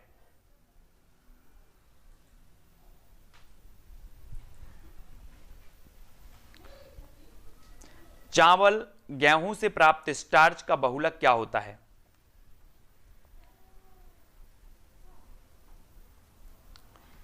तब आपका बिल्कुल सही जो आंसर होगा वो क्या होगा, शर्करा। शर्करा यानी कि जो विकल्प नंबर आपका डी है वो शर्करा सही हो जाएगा। चावल और गेहूं से प्राप्त स्टार्च का बहुलक होता है शर्करा, डी नंबर। ठीक है, अगला देख लो, क्वासियोरकर है ना, क्वासियोरकर नामक रोग की कमी के कारण होता है। किसकी कमी के कारण होता है? प्रोटीन की कमी के कारण, या फिर विटामिन की कमी के कारण, आयोडीन की, या फिर कार्बोहाइड्रेट।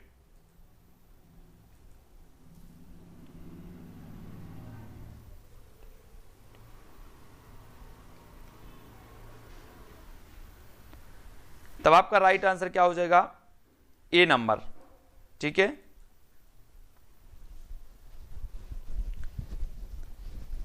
अगला देख लो, भारत के किस राज्य में पानी पंचायत प्रारंभ हुई है?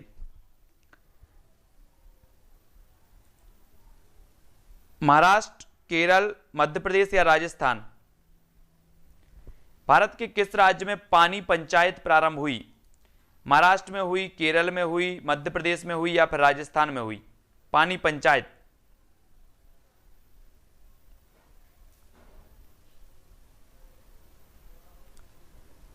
तब आपका बिल्कुल सही क्या हो जाएगा, महाराष्ट्र। महाराष्ट्र यानी कि जो ए नंबर है वो ए नंबर बिल्कुल आपका सही है। महाराष्ट्र में हुई पानी पंचायत की शुरुआत। ठीक है, अगला क्वेश्चन देख लो, मानव अधिवास के अनेक रूप हैं, निम्न में से आप किसे मानव अधिवास नहीं मानते? मानव अधिवास बताना है, पुरबा को, नगर को, फार्म स्टेट को, या फिर गलियों को। आप किसे मानव अधिवास नहीं मानते? प्रश्न क्रमांक 20 का आंसर बताना है, मानव अधिवास हम किसे नहीं मानते हैं? तब आपका जो राइट आंसर हो जाएगा वो क्या हो जाएगा, गलियां। गलियां यानी कि जो विकल्प नंबर डी है, गलियों को हम मानव अधिवास नहीं मानते। नगर भी मानव अधिवास है, पुरबा भी है, फार्म स्टेट भी है ना। तो डी नंबर आपका बिल्कुल सही हो जाएगा। ओजोन परत मिलती है तो कहां मिलती है ओजोन परत? थर्मोस्फीयर में, स्ट्रेटोस्फीयर में, ट्रोपोस्फीयर में, या फिर मेसोस्फीयर में? ओजोन परत मिलती है तो कहां मिलती है?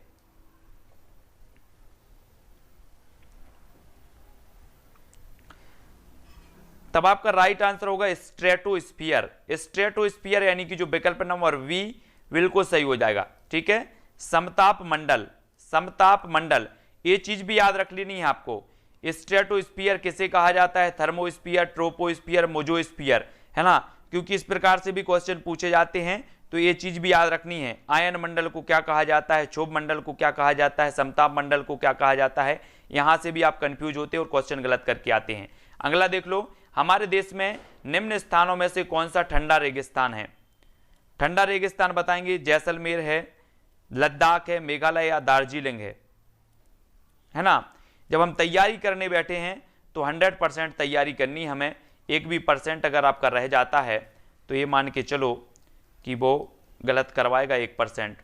तो हमारे देश में निम्न स्थानों में से कौन सा ठंडा रेगिस्तान है? जैसलमेर है, लद्दाख, मैंने पहले भी बताया था आपको कि जो लद्दाख है, लद्दाख बी नंबर, ये आपका ठंडा रेगिस्तान हो जाएगा, बी नंबर। ठीक है, अगला देख लो, पर्यावरण अध्ययन के क्षेत्र में दृश्य श्रव्य प्रणाली को क्या माना जाता है? दृश्य और श्रव्य एक आधुनिक शिक्षा यंत्र, मनोरंजन युक्त शिक्षण, पारंपरिक शिक्षण की प्रतिस्थापन युक्ति, या फिर शिक्षण की अन्य युक्तियों का प्रयोग, है ना। कुछ लोग इसमें कंफ्यूजन थे कि एक आधुनिक शिक्षण यंत्र है, ये एक आधुनिक नहीं, ये पारंपरिक शिक्षण की प्रतिस्थापन युक्ति है।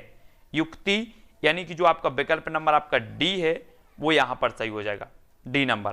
ठीक है, पर्यावरण अध्ययन के क्षेत्र में दृश्य श्रव्य प्रणाली को क्या माना जाता है? तो वो माना जाता है डी।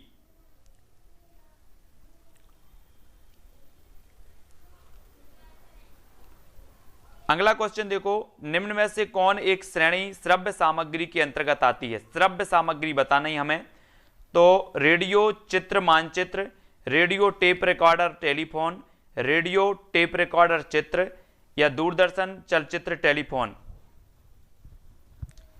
निम्न में से कौन एक श्रेणी श्रव्य सामग्री के अंतर्गत आती? श्रव्य,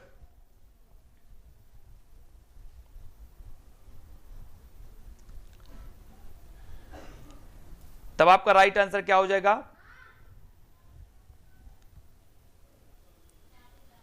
तो आपका हो जाएगा radio tape recorder telephone. Radio tape recorder और टेलीफोन, है ना, ये आपके श्रव्य के अंतर्गत आएंगे, श्रव्य सामग्री के अंतर्गत। अगला क्वेश्चन देखो, परिवार को किसने आवश्यक और अनावश्यक रूपों में बांटा है? परिवार को मैकाइवर ने, लुंडबर्ग ने, रेमंड ने या फिर निमकॉफ ने? तो परिवार को इनने बांट दिया कि एक आवश्यक परिवार है और एक अनावश्यक परिवार है। अब लो, अब परिवार भी आवश्यक हो गया और अनावश्यक भी हो गया। तब आपका राइट जो आंसर हो जाएगा वो हो जाएगा मैकाइवर। मैकाइवर यानी कि जो ए नंबर है वो बिल्कुल सही हो जाएगा, मैकाइवर, है ना। इन्होंने आवश्यक और अनावश्यक रूप से बांटा है, ए नंबर आपका बिल्कुल सही हो जाएगा। और सभी लोग अपना अपना आकलन जरूर करते जाना कि हमसे वो क्वेश्चन बन रहे हैं कि नहीं बन रहे हैं, है ना। और बताना है निम्न में से कौन सी एक विधि विद्यार्थियों में अभिप्रेरक का कार्य करती है। अभिप्रेरक का कार्य बताना है आपको, एडजस्ट विधि, भ्रमण विधि, कहानी विधि या फिर दत्तकार विधि। कौन सी विधि है जो अभिप्रेरक का कार्य करती है, सभी लोग बताएंगे, है ना। और अपना वीडियो के पेपर के 4-5 दिन पहले से अपना फाइनल रिवीजन चालू हो जाएगा, ठीक है। तो उसमें भी अपन को पढ़ने में आएंगे, बिल्कुल भी चिंता करने की बात नहीं है। और दत्तकार विधि आपका डी नंबर बिल्कुल सही हो जाएगा, डी नंबर। ये जो विधि है वो अभिप्रेरक का कार्य करती है, दत्तकार विधि, है ना, डी नंबर। कहानी नहीं करती। दत्तकार विधि आपका जो असाइनमेंट वाली जो विधि होती है ना, जो असाइनमेंट दिए जाते हैं आपको, जो वर्क क्लास के अंदर जो वो होते हैं, तो वो नंबर है, वही है ये दत्तकार, डी नंबर। निम्न में से किस आयोग ने पर्यावरण शिक्षा को औपचारिक धारा से जोड़ने की सिफारिश की है? औपचारिक धारा से, तो कोठारी आयोग ने, सरकारी आयोग ने, शाह आयोग ने या फिर लोढ़ा आयोग ने?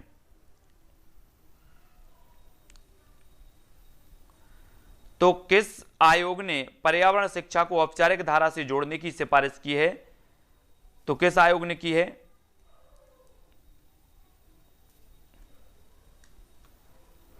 तो बिल्कुल राइट आंसर है कोठारी आयोग। याद रख लेना, कोठारी आयोग ने पर्यावरण शिक्षा को औपचारिक धारा से जोड़ने की सिफारिश की है। ए नंबर आपका बिल्कुल सही हो जाएगा, ठीक है। अगला देख लो, पर्यावरण को व्यापक रूप से क्षति किससे पहुंचती है? बांध निर्माण से, सड़क निर्माण से, खनन से या फिर सभी से? तो किससे पहुंचती है पर्यावरण को? तब आपका बिल्कुल सही आंसर क्या है? सभी, यानी कि सड़क निर्माण से भी, बांध से भी, खनन से भी, यानी सभी कार आपके बिल्कुल सही हो जाएंगे, ठीक है, डी नंबर।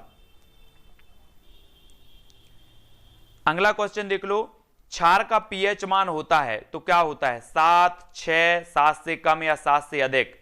क्षार का पीएच मान बताना है।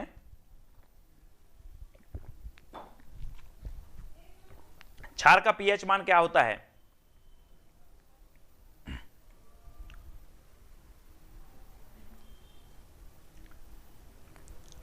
तब बिल्कुल सही आंसर क्या हो जाएगा? 7 से अधिक। 7 से अधिक यानी कि जो विकल्प नंबर डी है वो डी नंबर सही हो जाएगा, 7 से अधिक, ठीक है। अगला देख लो, अमरबेल किसका उदाहरण है? अमरबेल स्तंभ जड़ का, स्तंभ जड़ का, रेशेदार जड़ का या परजीवी जड़ का? तो अमरबेल किसका उदाहरण माना जाता है? तब आपका बिल्कुल सही आंसर क्या हो जाएगा, है ना, आंसर हो जाएगा परजीवी। परजीवी यानी कि जो विकल्प नंबर आपका डी है, परजीवी सही हो जाएगा यहां पर। अमरबेल किसका उदाहरण है? तो परजीवी का उदाहरण है, डी नंबर। अगला देख लो, अगला जो अपना क्वेश्चन हो जाएगा वो क्या हो जाएगा? एलिसा टेस्ट किस रोग की पहचान हेतु किया जाता है? एड्स की, पोलियो की, कैंसर या फिर ये सभी? एलिसा टेस्ट बताना है, ये किस रोग की पहचान हेतु किया जाता है?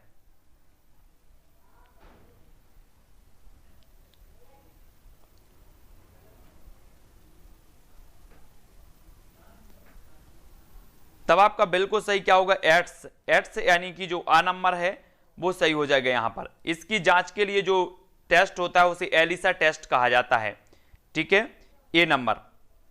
अगला देख लो, वन्य प्राणी सप्ताह प्रतिवर्ष मनाया जाता है तो अक्टूबर के प्रथम सप्ताह में, फरवरी के प्रथम सप्ताह में, अगस्त के प्रथम सप्ताह में या फिर ये सभी? तो वन्य प्राणी सप्ताह प्रतिवर्ष कब मनाया जाता है?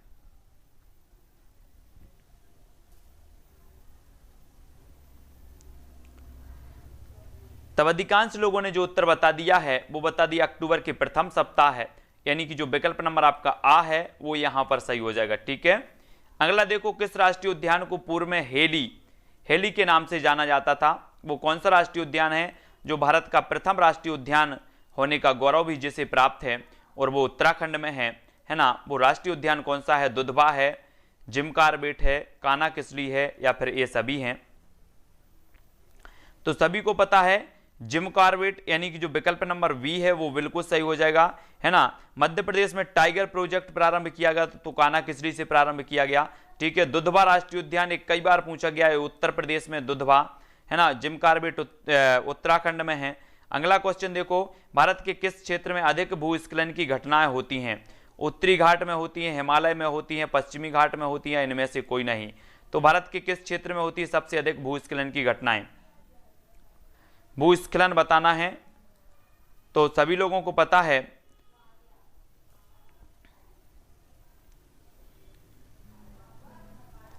क्या हो जाएगा राइट आंसर? भारत के किस क्षेत्र में अधिक भूस्खलन की घटनाएं होती हैं? तो वो होती हैं हिमालय क्षेत्र में। हिमालय यानी कि जो बी नंबर है वो बी नंबर सही हो जाएगा। ठीक है, हिमालय क्षेत्र में होती हैं। भारत के किस क्षेत्र में अधिक भूस्खलन की घटनाएं होती हैं? तो हिमालय क्षेत्र में, बी नंबर। अगला देखो, एक किसान दानों को भूसे से अलग करना चाहता है, जिस प्रक्रिया से यह किया जाता है वह कहलाती है, क्या कहलाती है? निष्पादन, फसल की कटाई, हस्तचयन, या इनमें से कोई नहीं? सभी लोग बताएंगे।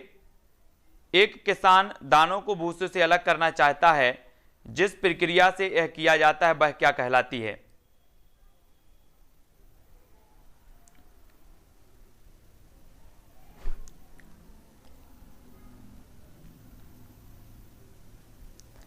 तब आपका निष्पादन, यानी कि जो विकल्प नंबर 1 है वो निष्पादन बिल्कुल सही हो जाएगा, निष्पादन। ठीक है, 1 नंबर। नेक्स्ट देख लो, ठोस द्रव गैस किसकी अवस्थाएं हैं? ठोस द्रव गैस हम बचपन से ही पढ़ते आ रहे हैं, है ना? छठवीं में पहुंचे और सबसे पहले ही अध्याय था पदार्थ, है ना? तो पदार्थ से संबंधित पढ़े और पढ़ लिया कि जो पदार्थ की अवस्थाएं होती हैं, पदार्थ 3 अवस्थाओं में पाया जाता है, एक तो ठोस में, द्रव में और गैस में। और राइट आंसर आपका क्या हो जाएगा? पदार्थ, यानी कि जो विकल्प नंबर 1 है वो बिल्कुल सही हो जाएगा, 1 नंबर। ठीक है, अगला देख लो, बेसिक शिक्षा के लिए सर्वप्रथम किसने आंदोलन छेड़ा था?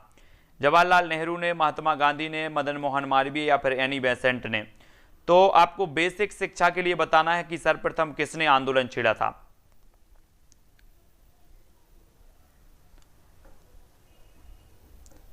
तब आपका बिल्कुल सही आंसर क्या हो जाएगा? महात्मा गांधी, यानी कि जो विकल्प नंबर आपका वी है वो बिल्कुल सही होगा। उत्पत्ति एवं प्रकृति के आधार पर आपदा के कितने भाग हैं? उत्पत्ति, एक आपदा प्रबंधन भी आपको पढ़ना है, आपदा प्रबंधन, है ना? तो आपदा एवं उत्पत्ति के आधार पर बताना है कि जो आपदा के कितने भाग हैं वो बताएंगे। 3 हैं, 2 हैं, 4 हैं, या फिर 5 हैं? तो सभी लोगों को पता है कि उत्पत्ति के आधार पर एक तो मानवीय आपदा होती है, एक प्राकृतिक आपदा होती है, यानी कि 2 प्रकार की होती है। ठीक है ना? उत्पत्ति एवं प्रकृति के आधार पर 2 प्रकार की होती है। और अगला क्वेश्चन है, राष्ट्रीय पर्यावरण माह कब मनाया जाता है? राष्ट्रीय पर्यावरण माह बताना है हमें, ये कब मनाया जाता है? 9 अक्टूबर से 10 नवंबर, 19 अक्टूबर से 18 नवंबर, 19 सितंबर से 18 नवंबर, या फिर ये सभी? तो राष्ट्रीय पर्यावरण माह कब मनाया जाता है?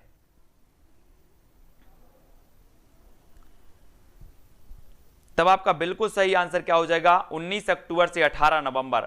19 अक्टूबर से 18 नवंबर, यानी कि जो आपका विकल्प नंबर वी है 19 अक्टूबर से 18 नवंबर, ये वी नंबर बिल्कुल सही हो जाएगा। अगला देख लो, भारत में पर्यावरण शिक्षा केंद्र की स्थापना कहां हुई थी? पर्यावरण शिक्षा केंद्र की, ये अच्छे से बताना, सभी लोगों को पता है। क्या होगा उत्तर? हैदराबाद में, अहमदाबाद में, सिकंदराबाद, या इलाहाबाद में? तो पर्यावरण शिक्षा केंद्र की जो स्थापना हुई थी, प्रश्न क्रमांक 9 और 9 का जो उत्तर आपने बताया है कि ये हुई थी अहमदाबाद। अहमदाबाद, यानी कि जो विकल्प नंबर आपका वी है वो बिल्कुल सही हो जाएगा। यहां पर पर्यावरण शिक्षा केंद्र की स्थापना हुई, बी नंबर बिल्कुल सही है ना? अगला क्वेश्चन देख लो, निम्न में से कौन सा पादप उत्पाद साबुन का विस्थापन है?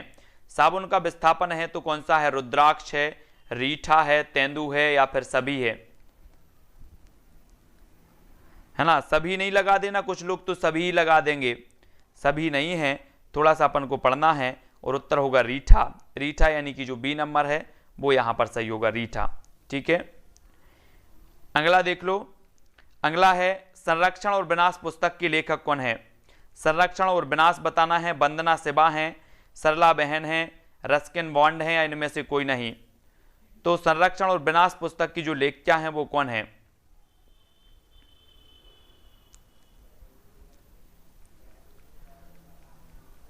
तब आंसर क्या हो जाएगा आपका? बिल्कुल सही आंसर है वी। वी यानी कि सरला बहन। बी नंबर आपका सही हो जाएगा, बी नंबर। ठीक है, बहुत बढ़िया। अगला देख लो। जनसंख्या की सघनता के आधार पर अधिवासों को कितने भागों में बांटा गया? अधिवासों को 3, 2, 4 या इनमें से कोई नहीं। जनसंख्या की सघनता के आधार पर बताना है कि अधिवासों को कितने आधारों पर बांटा गया है।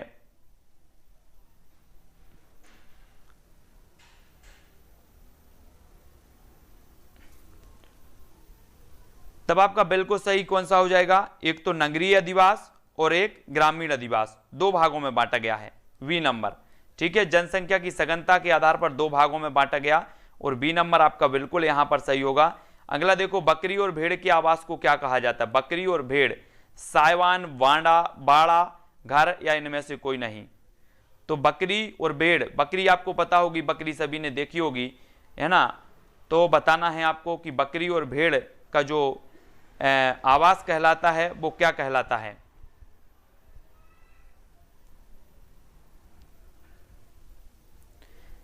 तब आपका बिल्कुल सही आंसर क्या हो जाएगा? बाड़ा। वाड़ा यानी कि जो विकल्प नंबर वी है, बाड़ा बिल्कुल सही हो जाएगा। बकरी और भेड़ के आवास को कहा जाता है बाड़ा। और अगला क्वेश्चन देखो, निम्न में से कौन सा जीव समूह में रहता है?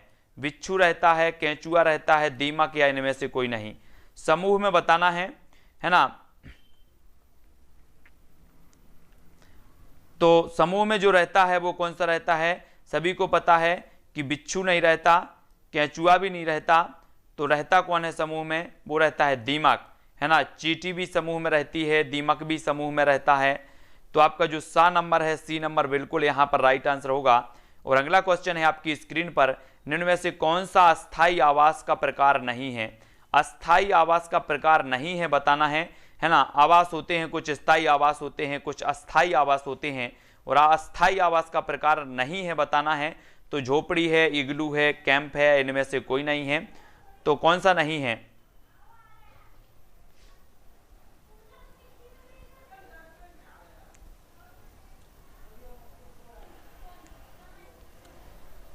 तब आंसर आपका बिल्कुल सही होगा, इनमें से कोई नहीं। यानी कि जो इग्लू है ये भी अस्थायी आवास है, झोपड़ी भी अस्थायी आवास है, और कैंप भी अस्थायी आवास है। और डी नंबर यहां पर आपका सही होगा, डी नंबर, है ना। थोड़ा सा क्वेश्चन क्या घुमा दिया, कुछ लोग तो है ना बेवफा हो गए। तो आपका जो डी नंबर है वो यहां पर सही हो जाएगा, डी नंबर। अगला क्वेश्चन देखो, निम्न में से कौन सा उष्णकटिबंधीय घास स्थल नहीं है? तो उष्णकटिबंधीय बताना है, कंपोस्ट, सवाना, प्रेरी, या फिर लानोस। कौन सा नहीं है? कौन सा उष्णकटिबंधीय घास स्थल नहीं है? उष्णकटिबंधीय बताना है आपको। तो कंपोस्ट नहीं है, सवाना नहीं है, प्रेरी नहीं है, या फिर लानोस। तो प्रश्न क्रमांक 16 का आंसर जो होगा आपका वो क्या हो जाएगा? वो हो जाएगा प्रेरी। प्रेरी यानी कि जो सा नंबर है ये उष्णकटिबंधीय नहीं माना जाता। सा नंबर आपका सही होगा, सी। सी सी सी सी सी सी यानी कि शुष्क है, ये शुष्क। अगला देख लो, महानगरों में जल की प्रतिशतता है। महानगरों नहीं, महासागरों में। महासागरों में बताना है, तो जल्दी बताओ। 97.2, 2.5, या फिर 95.2, या फिर ये सभी। तो महासागरों के बारे में पढ़ते हैं, जबकि हम पढ़ते हैं कि प्रशांत महासागर सबसे गहरा महासागर माना जाता है ना। यहाँ पर मेरियाना गर्त है, मेरियाना गर्त, है ना। तो आपको महासागरों में बताना है कि ये कितनी है, 97.2%, बी नंबर। बी नंबर यहाँ पर आपका बिल्कुल सही हो जाएगा, ठीक है, बी। अगला देख लो, किसका आवास विल है? विल बताना है, सभी लोगों को बताना है विल। अब देखो आपके एक कोर्स में जल है, जल, तो आपको बताना है, यहां से कई प्रकार के क्वेश्चन आएंगे आपके जल से। जैसे आएंगे कि महासागरों में कितना है, ठीक है, महासागरों में पीने योग्य जल कितना है, धरती पर शुद्ध जल कितना है, खारा जल कितना है, ये सारे के सारे कहीं से भी क्वेश्चन पूछे जा सकते हैं जल से, ठीक है। प्रदूषित जल कितना है, ये सारे के सारे यहाँ से आपको जल के बारे में पढ़ना ही है। निम्न में से किसका आवास बिल है, तो बिल आपको पता है कि खरगोश, खरगोश भी बिल में ही रहता है, बिल में, बिल यानी कि बी नंबर, ठीक है, बी नंबर आपका यहाँ पर बिल्कुल सही होगा। अगला देख लो, पर्यावरण शिक्षा में समस्या समाधान विधि का गुण है, तो समस्या समाधान विधि का गुण कौन सा है, लक्ष्य केंद्रित विधि, सृजनात्मक विधि, चयनात्मक विधि या फिर ये सभी। पर्यावरण शिक्षा में समस्या समाधान विधि का गुण है तो कौन सा है,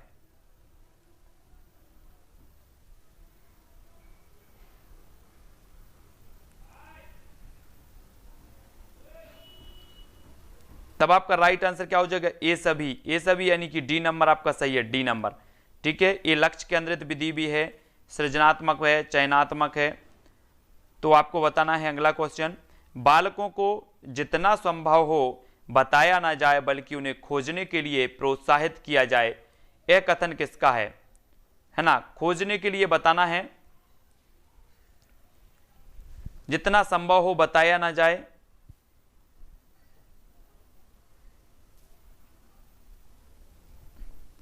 तो प्रश्न क्रमांक 20 का उत्तर बताना, बालकों को जितना संभव हो बताया ना जाए बल्कि उन्हें खोजने के लिए प्रोत्साहित किया जाए, यह जो कथन है ना, वो किसका है, तो जल्दी से आपको बताना है। पिछले वीडियो में अपन ने स्पेंसर पढ़ लिया था, है ना, और स्पेंसर इसमें दिया था, जबकि इसका उत्तर क्या है, आर्मस्ट्रांग, ये नंबर इसका सही है। स्पेंसर अपन ने पढ़ लिया था, तो स्पेंसर में आप ऐसा कर दो, कैसा, ऐसा कर दो, ऐसा। आर्मस्ट्रांग जो है ये माने जाते हैं खोज विधि की, और खोजने की बात यही करेंगे, तो ये नंबर यहाँ पर आपका सही हो जाएगा, ठीक है। इसमें ऐसा कर दो, ऐसा।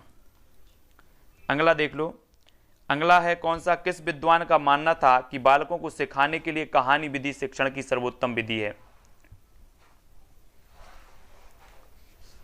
कहानी विधि बताना है, किस विद्वान का मानना था कि बालकों को सिखाने के लिए कहानी विधि शिक्षण की सर्वोत्तम विधि है।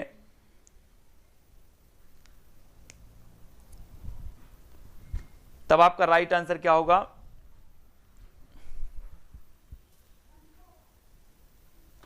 आंसर हो जाएगा प्लेटो, प्लेटो साहब मान रहे हैं, यानी कि बी नंबर यहां पर सही हो जाएगा। किस विद्वान का मानना था कि बालकों को सिखाने के लिए कहानी विधि शिक्षण की सर्वोत्तम विधि है, तो वो मानना था प्लेटो साहब का, प्लेटो। अगला देख लो, संपूर्ण शैक्षिक भ्रमण की समाप्ति के बाद क्या करना अनिवार्य माना जाता है, अंदाजा लगाना, अनुमान लगाना, मूल्यांकन करना या विचार करना।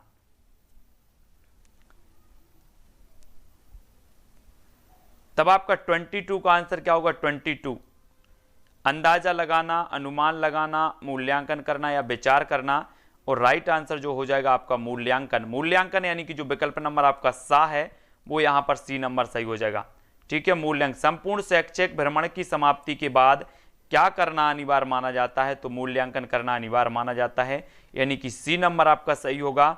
और अगला क्वेश्चन है, प्राथमिक स्तर पर पर्यावरण अध्ययन में शामिल है तो क्या शामिल है, प्राथमिक स्तर पर पर्यावरण शिक्षा, सामाजिक विज्ञान, प्राकृतिक विज्ञान या फिर ये सभी।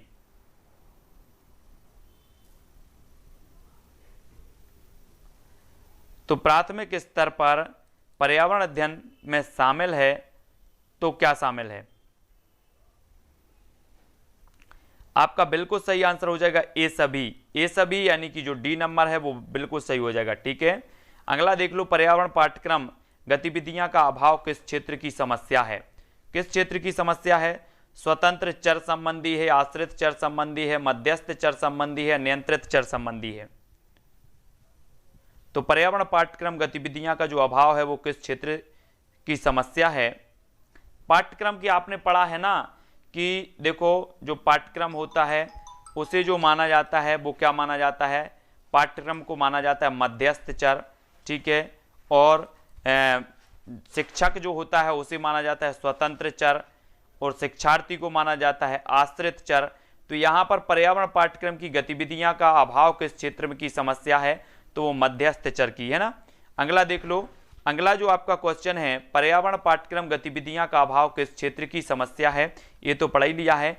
एक छात्र पुस्तक में पढ़कर वर्षा के जल का संरक्षण करता है तो यह सीखना माना जाता है। क्या माना जाता है? अनुकरण द्वारा सीखना, स्वाध्याय द्वारा सीखना, या फिर क्रिया द्वारा सीखना, या प्रभाव द्वारा सीखना। क्या माना जाता है? सभी लोग आंसर बताएंगे कि एक छात्र पुस्तक में पढ़कर वर्षा के जल का संरक्षण करता है तो यह सीखना माना जाता है। तो वो माना जाता है साथियों क्या? विकल्प नंबर वा, यानी कि स्वाध्याय द्वारा सीखना। स्वाध्याय यानी कि बी नंबर आपका बिल्कुल सही होगा। अगला क्वेश्चन देख लो, समस्या समाधान विधि में छात्र सीखते हैं तो मानसिक संघर्ष द्वारा, क्रिया द्वारा, प्रयोग द्वारा, तर्क द्वारा। समस्या समाधान विधि में बताना है कैसे सीखते हैं छात्र।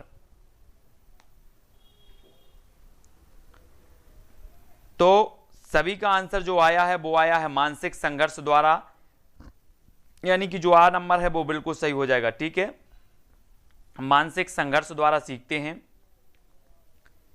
अगला देख लो, नाइट्रोजन चक्र, हाइड्रोजन चक्र एवं जल चक्र विषय हैं तो ये किसके विषय हैं? नाइट्रोजन चक्र, हाइड्रोजन चक्र एवं जल चक्र रसायन विज्ञान के, पर्यावरण के, दोनों के, या इनमें से कोई नहीं?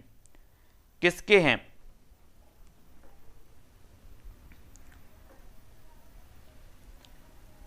तब आपका सही आंसर क्या होगा कि रसायन विज्ञान के भी हैं और पर्यावरण के भी हैं, यानी कि जो विकल्प नंबर आपका सा है, सी नंबर, वो सही हो जाएगा, सी नंबर। अगला देख लो, जैवमंडल की खोज की थी तो किसने की थी?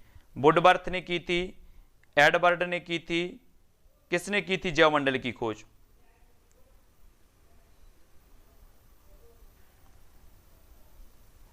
तब आपका जो राइट आंसर हो जाएगा वो क्या हो जाएगा? एडवर्ड सुअस।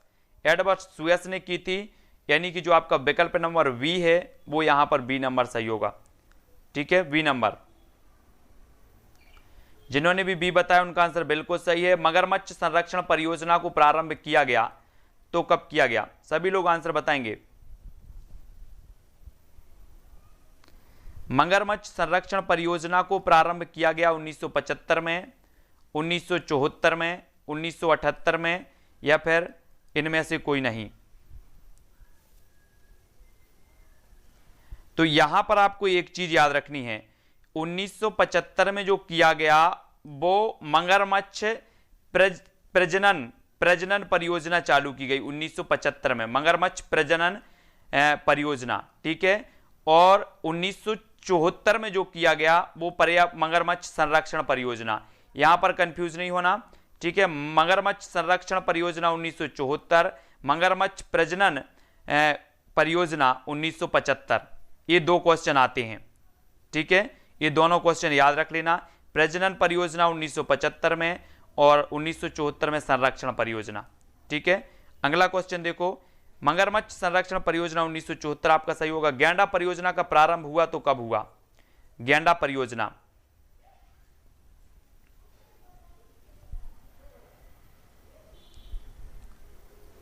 1975, 1987, 1978 या 1989? गैंडा परियोजना आपको बताना है। ये परियोजनाएं भी हम एक वीडियो लाकर लाएंगे आपको कि गैंडा परियोजना कब हुई, हाथी परियोजना कब हुई, बाघ परियोजना कब इसकी प्रारंभ हुआ, ये ले आएंगे परियोजना, क्योंकि इससे भी एक आध क्वेश्चन आपसे पूछ लिया जाए। तो उत्तर होगा 1987, यानी कि बी नंबर यहां पर बिल्कुल सही हो जाएगा।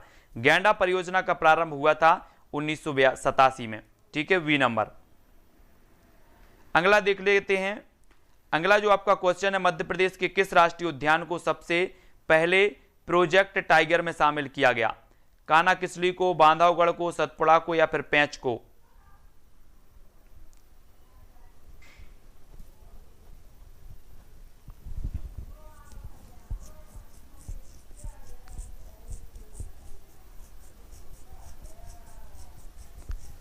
तब आपका राइट आंसर क्या होगा?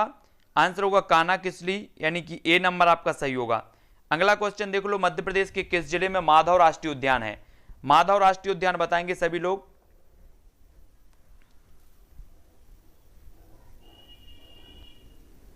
शिवपुरी में, मंडला में, होशंगाबाद में, या फिर पन्ना में?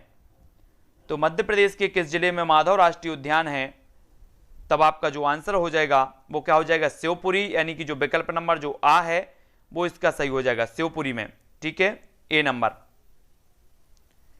नेक्स्ट देख लो, खाद्य श्रृंखला का अभिप्राय है इनमें से किसके द्वारा ऊर्जा अंतरण होता है, किसके द्वारा होता है, भूगर्भ से धरातल की ओर, निम्न अक्षांश से उच्च अक्षांश की ओर, एक जीवों से दूसरे जीवों को, इनमें से कोई नहीं। तो खाद्य श्रृंखला का अभिप्राय इनमें से किसके द्वारा ऊर्जा का अंतरण होता है,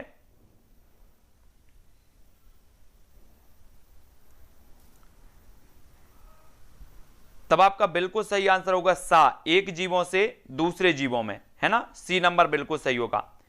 अगला देख लो, पर्यावरण का अजैव अवयव है तो कौन सा है, पर्यावरण का अजैव, वनस्पति है, जानवर है, वायु है, इनमें से कोई नहीं। तो अजैव अवयव कौन सा है,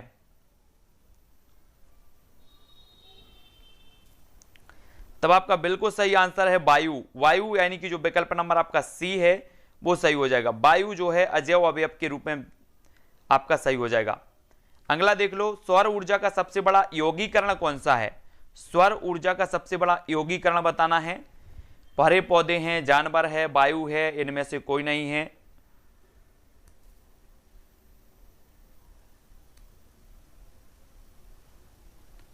तब आपका बिल्कुल सही आंसर क्या हो जाएगा, हरे पौधे, हरे पौधे यानी कि जो विकल्प नंबर आ है वो सही हो जाएगा। हरे पौधे सौर ऊर्जा का सबसे बड़ा यौगिकरण माना जाता है।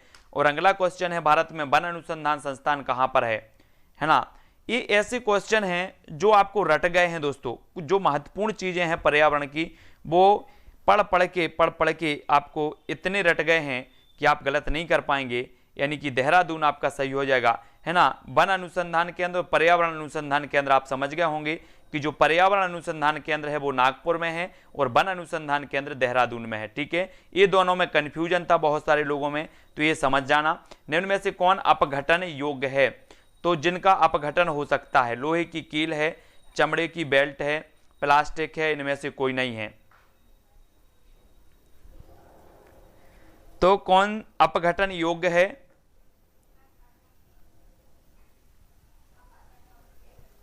तो आपका बिल्कुल सही क्या हो जाएगा, चमड़े का बेल्ट। प्लास्टिक ये अपघटित नहीं होता, लोहे की कील भी नहीं होगी, चमड़े का बेल्ट यानी कि जो बी नंबर है वो आपका सही हो, इसका अपघटन हो सकता है। ठीक है, अगला देख लो, राष्ट्रीय वानस्पतिक उद्यान कहां पर स्थित है, वानस्पतिक बताना है। कोलकाता में है, लखनऊ में, बेंगलोर या इनमें से कोई नहीं। तो वानस्पतिक उद्यान कहां पर स्थित है,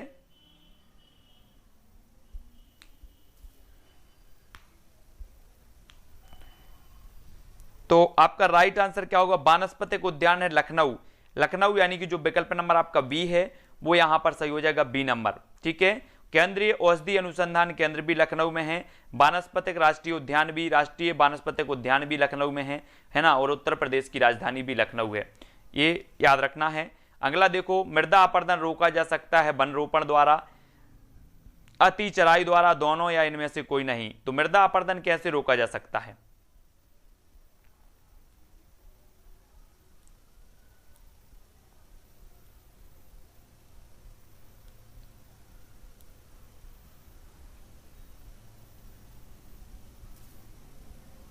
तब आपका आंसर क्या हो जाएगा,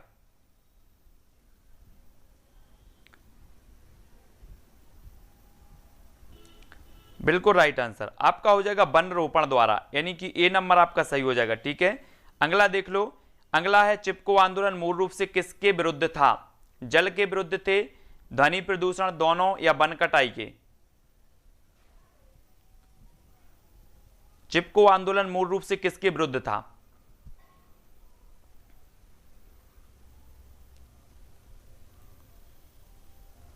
तब आपका बिल्कुल सही आंसर वन कटाई, यानी कि जो विकल्प नंबर आपका डी है वो डी नंबर बिल्कुल सही हो जाएगा। ठीक है, वन कटाई के विरुद्ध था।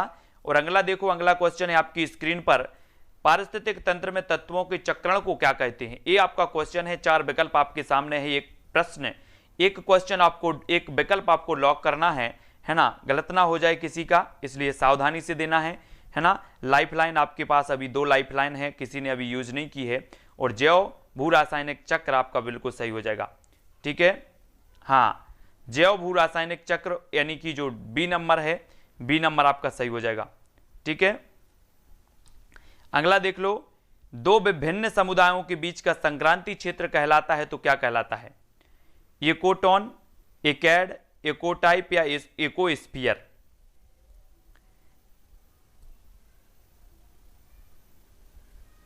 तो आपका बिल्कुल सही आंसर होगा इकोटोन। दो भिन्न समुदायों के बीच संक्रांति क्षेत्र जो कहलाता है वो इकोटोन कहलाता है, यानी कि जो आपका विकल्प नंबर डी है वो बिल्कुल सही हो जाएगा, डी नंबर। ठीक है, अगला क्वेश्चन आपकी स्क्रीन पर, स्वपोषी जीव के अंतर्गत आते हैं तो क्या आते हैं? मानव, हरे पौधे, शेर या फिर खरगोश, कौन से आते हैं? सभी लोगों को बताना है। अभी भी आप अपने घर पे फोन लगा सकते हो, पूछ सकते हो। तो उत्तर क्या हो जाएगा? स्वपोषी जीव जो कहलाते हैं, जो अपना भोजन स्वयं बनाते हैं, जो अपना भोजन स्वयं बनाते हैं वो क्या कहलाते हैं? स्वपोषी जीव कहलाते हैं। तो आपका बिल्कुल राइट आंसर क्या हो जाएगा? हरे पौधे। हरे पौधे यानी कि जो विकल्प नंबर बी है वो आपका सही हो जाएगा। ठीक है, स्वपोषी जीव के अंतर्गत आते हरे पौधे। और अगला क्वेश्चन देखो, अगला जो आपका क्वेश्चन है, टिड्डा पौधे के किस भाग को खाता है? टिड्डा, टिड्डा देखा होगा आपने, जल्दी से बताना है। टिड्डा पौधे के किस भाग को खाते हैं? फल को खाते हैं, पत्ती को खाते हैं या फिर तना को खाते हैं? टिड्डा जानते होंगे आप लोग, गांव में रहते होंगे तो टिड्डा है ना, जब हम लोग गांव में रहते थे और छोटे छोटे थे तो टिड्डा को पकड़ते थे। तो टिड्डा पौधे के किस भाग को खाते थे? तो पत्ती। पत्ती आपका बिल्कुल सही हो जाएगा, पत्ती यानी कि जो पत्ती है वो पत्ती है। ठीक है, हाँ। अगला क्वेश्चन आपका था कि जलीय परितंत्र का अजैविक घटक कौन सा है? तो अजैविक प्रकाश ऊर्जा है ना। हाइड्रिया, कमल, पिस्टिया ये सभी तो जलीय तंत्र के जैविक हैं, लेकिन प्रकाश ऊर्जा यानी कि जो विकल्प नंबर डी है वो यहां पर सही हो जाएगा, डी नंबर। अगला देख लो, यौगिक, लवण एवं अम्ल पारिस्थितिकी तंत्र के किस घटक से संबंधित हैं? पारिस्थितिकी घटक से संबंधित बताना है। उत्पादक से हैं, जैविक से हैं, निर्माणक से है, अजैविक से है?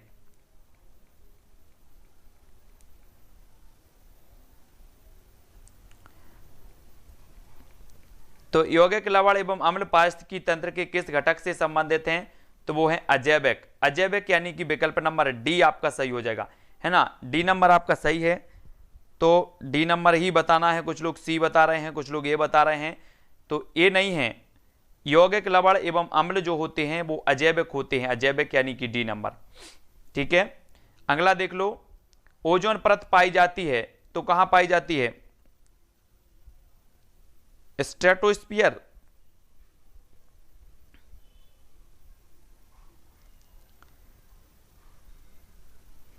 तब आपका बिल्कुल सही आंसर क्या होगा? समताप मंडल। समताप मंडल में पाई जाती है। अगला देख लो, गंगा यमुना का संगम होता है तो क्या कहलाता है ना। सभी को पता है कि जो गंगा है ये गंगोत्री से निकलती है, गंगोत्री है ना। एक तरफ से आती है कौन सी? अलकनंदा, और एक तरफ से आती है भागीरथी, है ना। और भागीरथी और अलकनंदा ये मिलती हैं, कहां मिलती हैं? भागीरथी और अलकनंदा जहां मिलती है उस स्थान को क्या कहा जाता है? ये भी आपको बता देना। ये तो आपका गंगा यमुना का संगम तो इलाहाबाद, बिल्कुल सही, सभी लोगों ने बता दिया, है ना। और अलकनंदा और भागीरथी जहां मिलती हैं, जहां से गंगा स्टार्ट होती है ना, दोनों का जब मिश्रण होता है तो उसे कौन सा प्रयाग कहा जाता है? तो आपका राइट आंसर यहां पर बताना है देवप्रयाग। बहुत बढ़िया, उसे देवप्रयाग कहा जाता है ना। तो यह मत किसने प्रस्तुत किया कि सारे असंतोष का स्रोत परिवार है? ये किसने दिया है? मार्क्स, मर्टन, कूले या इनमें से कोई नहीं? यह मत किसने प्रस्तुत किया है कि सारे असंतोष का जो स्रोत है वो परिवार है?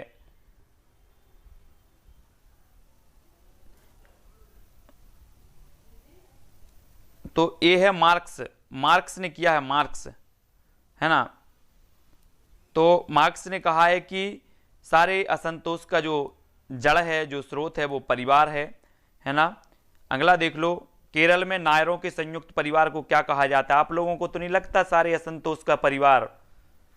नहीं तो लगता हो कि सर सारे असंतोष का जो जड़ है वो परिवार है। मार्क्स साहब ने बोल दिया है, मार्क्स नहीं मिलेंगे अगर ऐसा बोलोगे आप लोग तो। क्या नहीं मिलेंगे? मार्क्स। उसको तो मार्क्स नहीं मिले होंगे। तो केरल में नायरों के संयुक्त परिवार को क्या कहते हैं? नायरों। तारवाड़, गोतुल, इलाम या इनमें से कोई नहीं।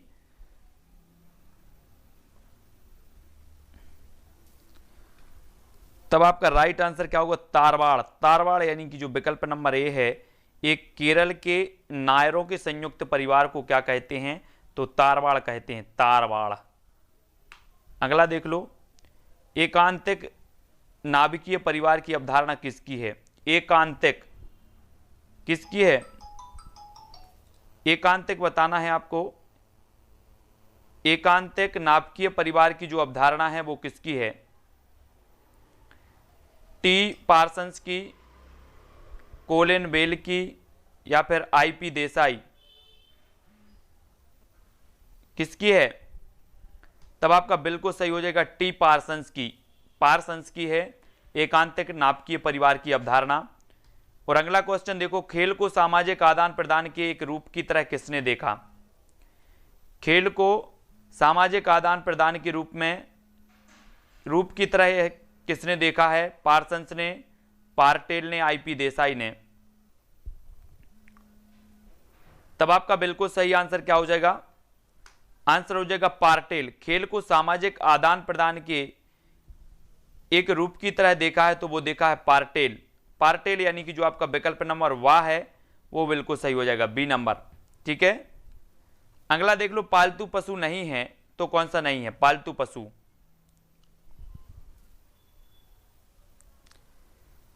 सभी लोग बताएंगे पालतू पशु कौन सा नहीं है। तब आपका बिल्कुल सही आंसर क्या हो जाएगा? इनमें से कोई नहीं, है ना। इनमें से कोई नहीं यानी कि जो विकल्प नंबर डी है वो बिल्कुल सही हो जाएगा, डी नंबर। अगला देख लो, रेगिस्तान का जहाज किसे कहा जाता है? सभी लोगों को तो पता है रेगिस्तान का जहाज, कुछ लोग तो गए होंगे और बैठे भी होंगे। तब आपका राइट आंसर क्या हो जाएगा? आंसर जो आपका हो जाएगा दोस्तों वो हो जाएगा ऊंट। ऊंट यानी कि जो विकल्प नंबर आपका वी है, ऊंट आपका बिल्कुल सही हो जाएगा। ठीक है, रेगिस्तान का जहाज कहा जाता है। और प्रारंभिक मनुष्य निवास करते थे तो कहां करते थे? सरल सरल क्वेश्चन पूछ लिए ले रहे हैं थोड़ा सा बहुत, है ना। तब आपका राइट आंसर गुफाओं, कंदराओं में, यानी कि जो आ नंबर है वो सही हो जाएगा। आ नंबर बिल्कुल सही है, गुफाओं में, कंदराओं में, ए नंबर।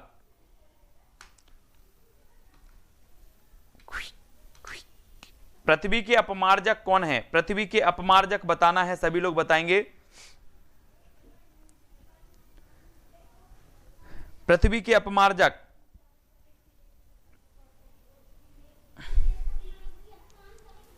सरल नहीं पूछें, क्यों नहीं पूछें? सरल बन रहा है इसलिए सरल लग रहा है, नहीं बनता तो वही चीज कठिन लगती। अब मुझे नहीं पता कि आपसे कौन से क्वेश्चन बनते हैं कौन से नहीं बनते, है ना। पृथ्वी के अपमार्जक कौन है? तो कौन है? जीवाणु, है ना। पारिस्थितिकी तंत्र का उदाहरण है तो कौन सा है? मृदा, जल, तालाब, वायु। पारिस्थितिकी तंत्र का उदाहरण बताना है हमें, कौन सा है पारिस्थितिकी तंत्र का उदाहरण? तो बिल्कुल राइट आंसर जो हो जाएगा वो क्या हो जाएगा? तालाब। तालाब यानी कि जो आपका सा नंबर है वो सही हो जाएगा।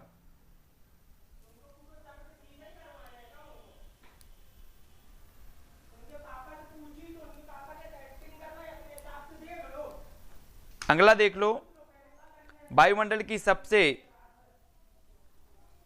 ठंडी परत कौन सी है? सबसे ठंडी बतानी है तो तापमंडल है, मध्यमंडल, जलमंडल, आयन मंडल।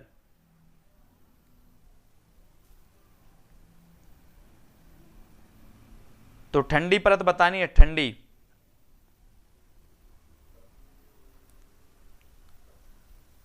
तब आपका राइट आंसर हो जाएगा मध्यमंडल। मध्यमंडल है ना, अपन बना देते हैं 3 मंजिल घर और मध्य में जो होता है ना, मध्य की सेकंड जो स्टोरी होती है वो कैसी होती है, ठंडी होती है ना।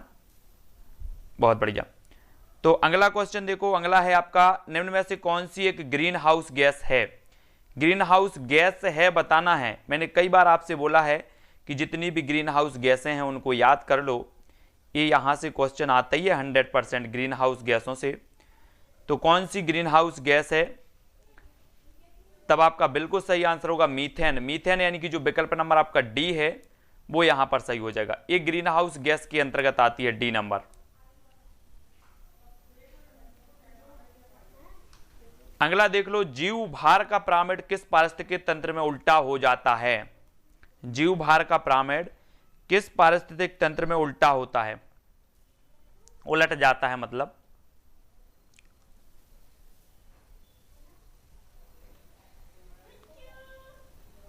तब आपका बिल्कुल सही आंसर क्या हो जाएगा, तालाब। तालाब के पारिस्थितिकी तंत्र यानी कि जो विकल्प नंबर बी है वो यहां पर सही हो जाएगा। ठीक है, बी नंबर सही है। अगला क्वेश्चन है, मध्य प्रदेश में विद्या वन योजना का शुभारंभ कब किया गया। विद्या वन योजना का शुभारंभ किया गया, तो जल्दी से बताएं कब किया गया। लेवल अब हाई सा हो गया थोड़ा सा, कुछ लोग बोल रहे हैं लेवल हाई करिए। चलिए तो उत्तर बताइए। अब उत्तर आपका क्या हो जाएगा, मध्य प्रदेश में विद्या वन योजना का जो शुभारंभ किया गया वो कब किया गया।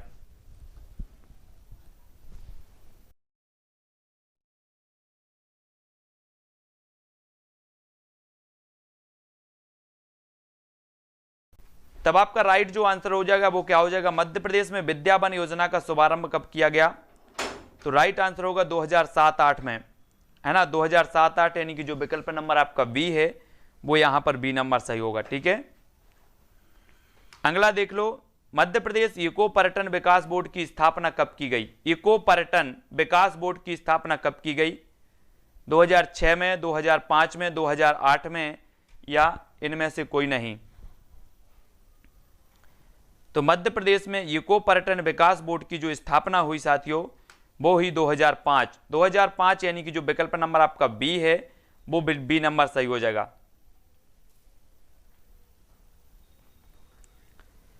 अगला देख लो, मध्य प्रदेश में सामान्यतः किस प्रकार के वन पाए जाते हैं।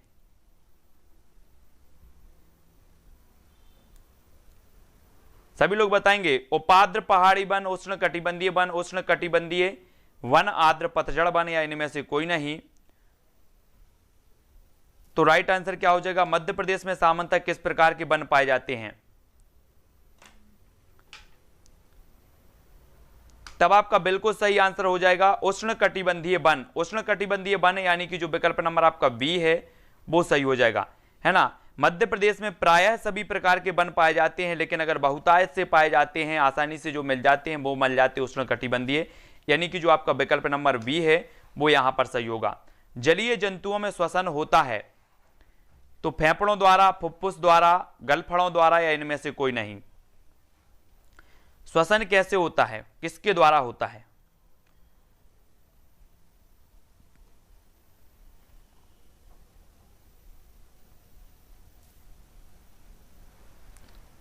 तब आपका राइट आंसर होगा विकल्प नंबर सी, यानी कि गलफड़ों द्वारा। सी नंबर आपका बिल्कुल सही होगा, है ना। 9 बजे तक ये क्लास चलने वाली है अपनी। अगला है, भारत में बाल विवाह निरोध अधिनियम किस वर्ष पारित किया गया।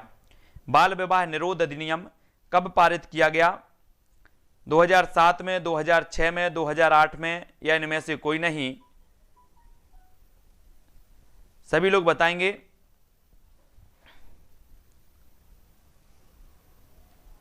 तब आपका सही आंसर हो जाएगा साथियों 2006। 2006 यानी कि जो विकल्प नंबर वी है, वी नंबर वो सही हो जाएगा। यहां पर भारत में बाल विवाह निरोध अधिनियम किस वर्ष पारित किया गया, तो बी नंबर यहां पर आपका राइट आंसर होगा। अगला क्वेश्चन अपन देखेंगे,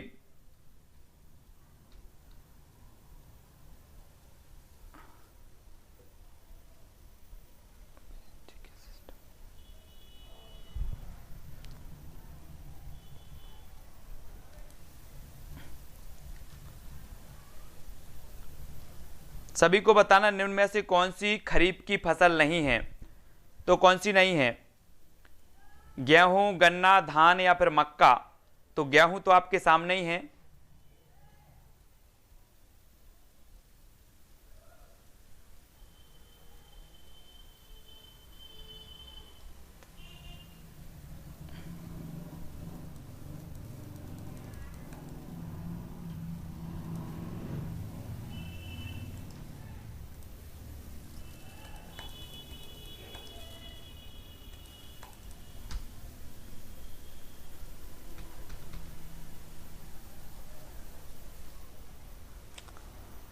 चलिए, तो कुछ मिस्टेक तो यहाँ पर कुछ हुआ है ना।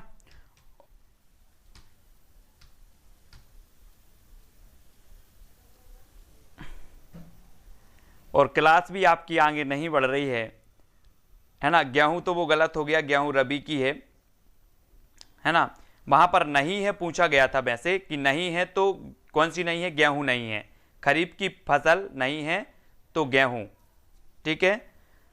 और जो आपके प्रश्न हैं वो बढ़ नहीं रहे हैं, कुछ लोगों को जल्दी थी जाने की इसलिए वो क्वेश्चन भी अटक गए यहाँ पर, तो कुछ मिस्टेक भी हो गया है। सभी लोग वीडियो को लाइक कर देना।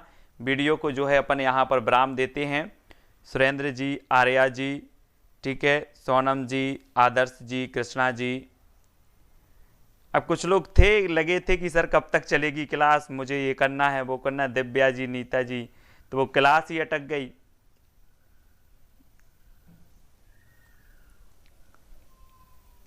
ठीक है, बहुत बढ़िया।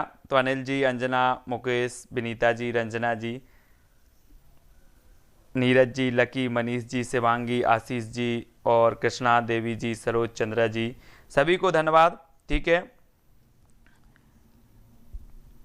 सभी लोग वीडियो को लाइक करके ही जाना आज, है ना।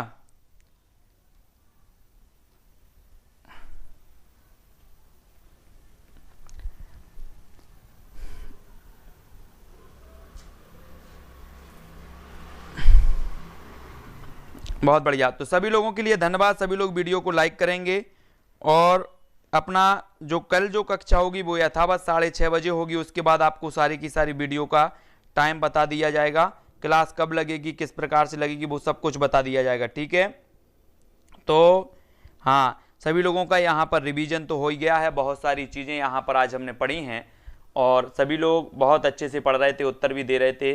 राजेश जी, मनीष जी, अमरीश जी, देवी जी, ज्योति जी, ठीक है, बहुत बढ़िया। तो संजय जी, आर्या, दिनेश जी, दिव्या, नीता जी, शिखा जी, नेहा, आदर्श, अनिल जी, सरिता जी, है ना, और मनीषा शुक्ला जी, मोहर सिंह जी, राजेश जी, पवन जी और दर्श सिंह जी, कृष्ण जी, थरिया जी, अनुराग जी, है ना। वो चालू नहीं हो रहे हैं क्वेश्चन, अब आगे ही नहीं बढ़ रहे हैं, तो क्लास तो यहाँ पर अपन बंद करेंगे। पवन जी, मनीष जी, अरविंद परिहार जी, शिखा जी, सभी लोग वीडियो को लाइक करना है ना और शेयर भी सभी लोगों को करना है। ठीक है, सभी लोगों की तैयारी भी बहुत बढ़िया तरीके से हो रही, मैं सारे के सारे कमेंट देखता रहता हूँ। नीरज, पवन और अमरीश, अनुराग, अंजना जी, ठीक है, प्रकाश जी, राम प्रताप जी, डीडी, है ना, निधि सैनी जी, सभी के लिए बहुत बहुत धन्यवाद। हाँ, नज़र लग गई है, कुछ लोग तो बोल रहे थे ना कि बहुत ज़्यादा हो गया है टाइम जे वो, तो नज़र लग गई और नज़र ऐसी लगी कि आगे ही नहीं बढ़ रही है। चंद्र जी, तैर जी, पवन जी, सरिता जी, नेहा, तोमर, रंजना जी, ठीक है, तो सभी लोगों के लिए बहुत बहुत धन्यवाद। सभी लोग वीडियो को लाइक जरूर करेंगे।